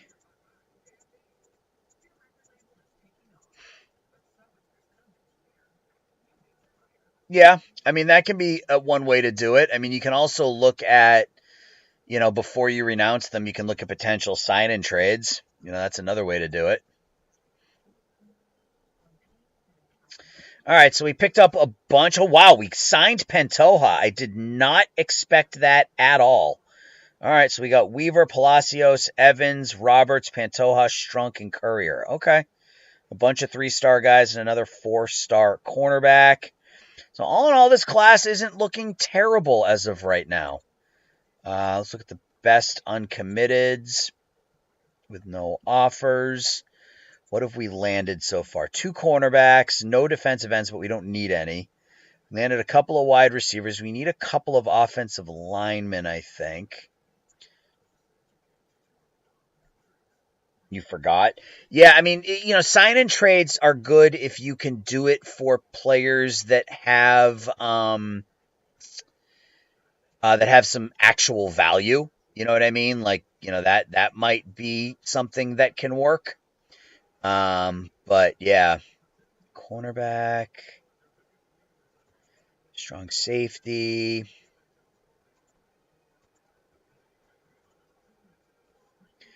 We needed an offensive lineman, so Roger Dick looks like an offensive lineman.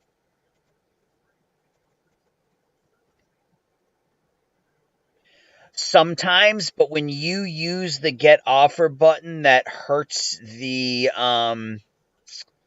like if you put somebody on the block and then you try to offer them out to everybody, that hurts your relationship with them. So you have to be careful with that. Guards.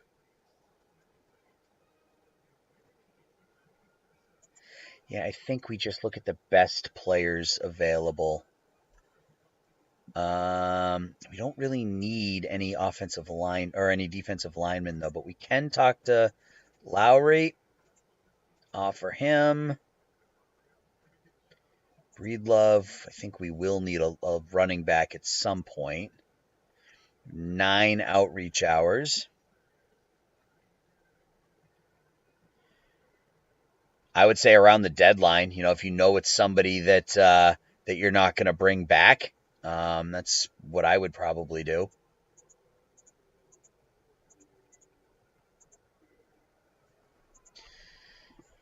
Yeah, if you know it's somebody you're not going to bring back, who cares if you insult them, right? I mean, that's kind of the way I look at it.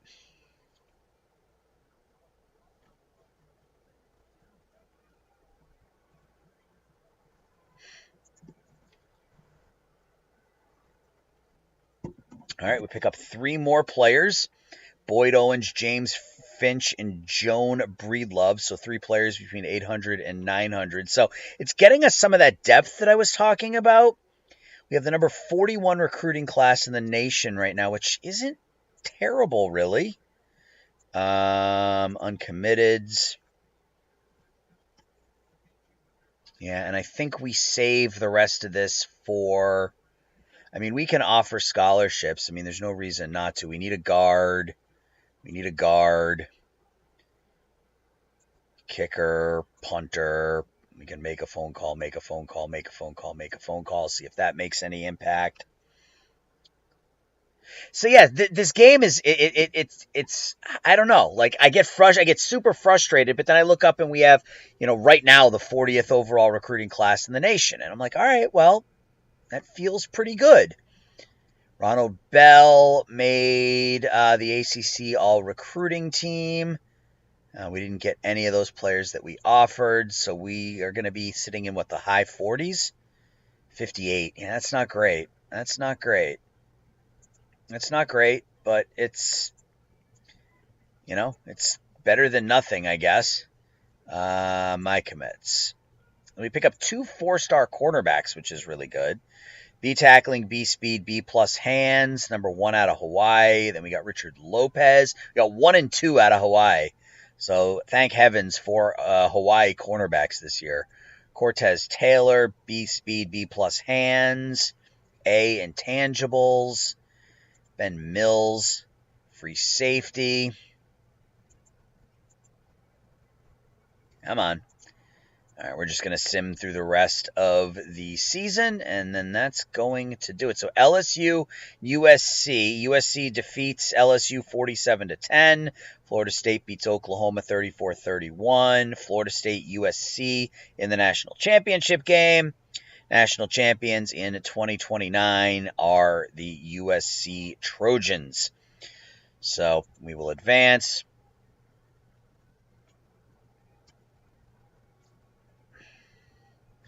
Neil Young, a freshman quarterback for Oklahoma, threw for 4,000 yards and 42 touchdowns. We look at our stats. Our single biggest issue this year was turnovers. Paul Clancy threw for 2,500 yards, 17 touchdowns, and 6 picks. Last year, he threw 20 touchdowns and only 6 interceptions. If we can get this season out of him next year, I think we're in much better shape. I mean, he's obviously been the best quarterback we've had in our playthrough here, but yeah, too many turnovers. Wilfredo Campbell came up 1 yard shy of 1,000, had 14 rushing touchdowns. Gene Brown and Tisdale both had really nice seasons. Defensively, Monty McCullough, a freshman, led us in tackles with 71. Ronald Bell, I think he's a senior now. Yep, he's on his way out. Randy Candelaria, 7 sacks, 16 knockdowns, 11 hurries as a redshirt freshman. I'm excited about him. So, yeah, we lose our last 6 games of the season. We finished 3-9, and it's another bad season for BC. So hopefully we can do something in the transfer portal, which we weren't able to do previously. And I'm going to save it, and I'm going to call it a night. This is a 3-hour stream, and I have just about run out of energy for streaming, I think, for the evening. Let's end the season.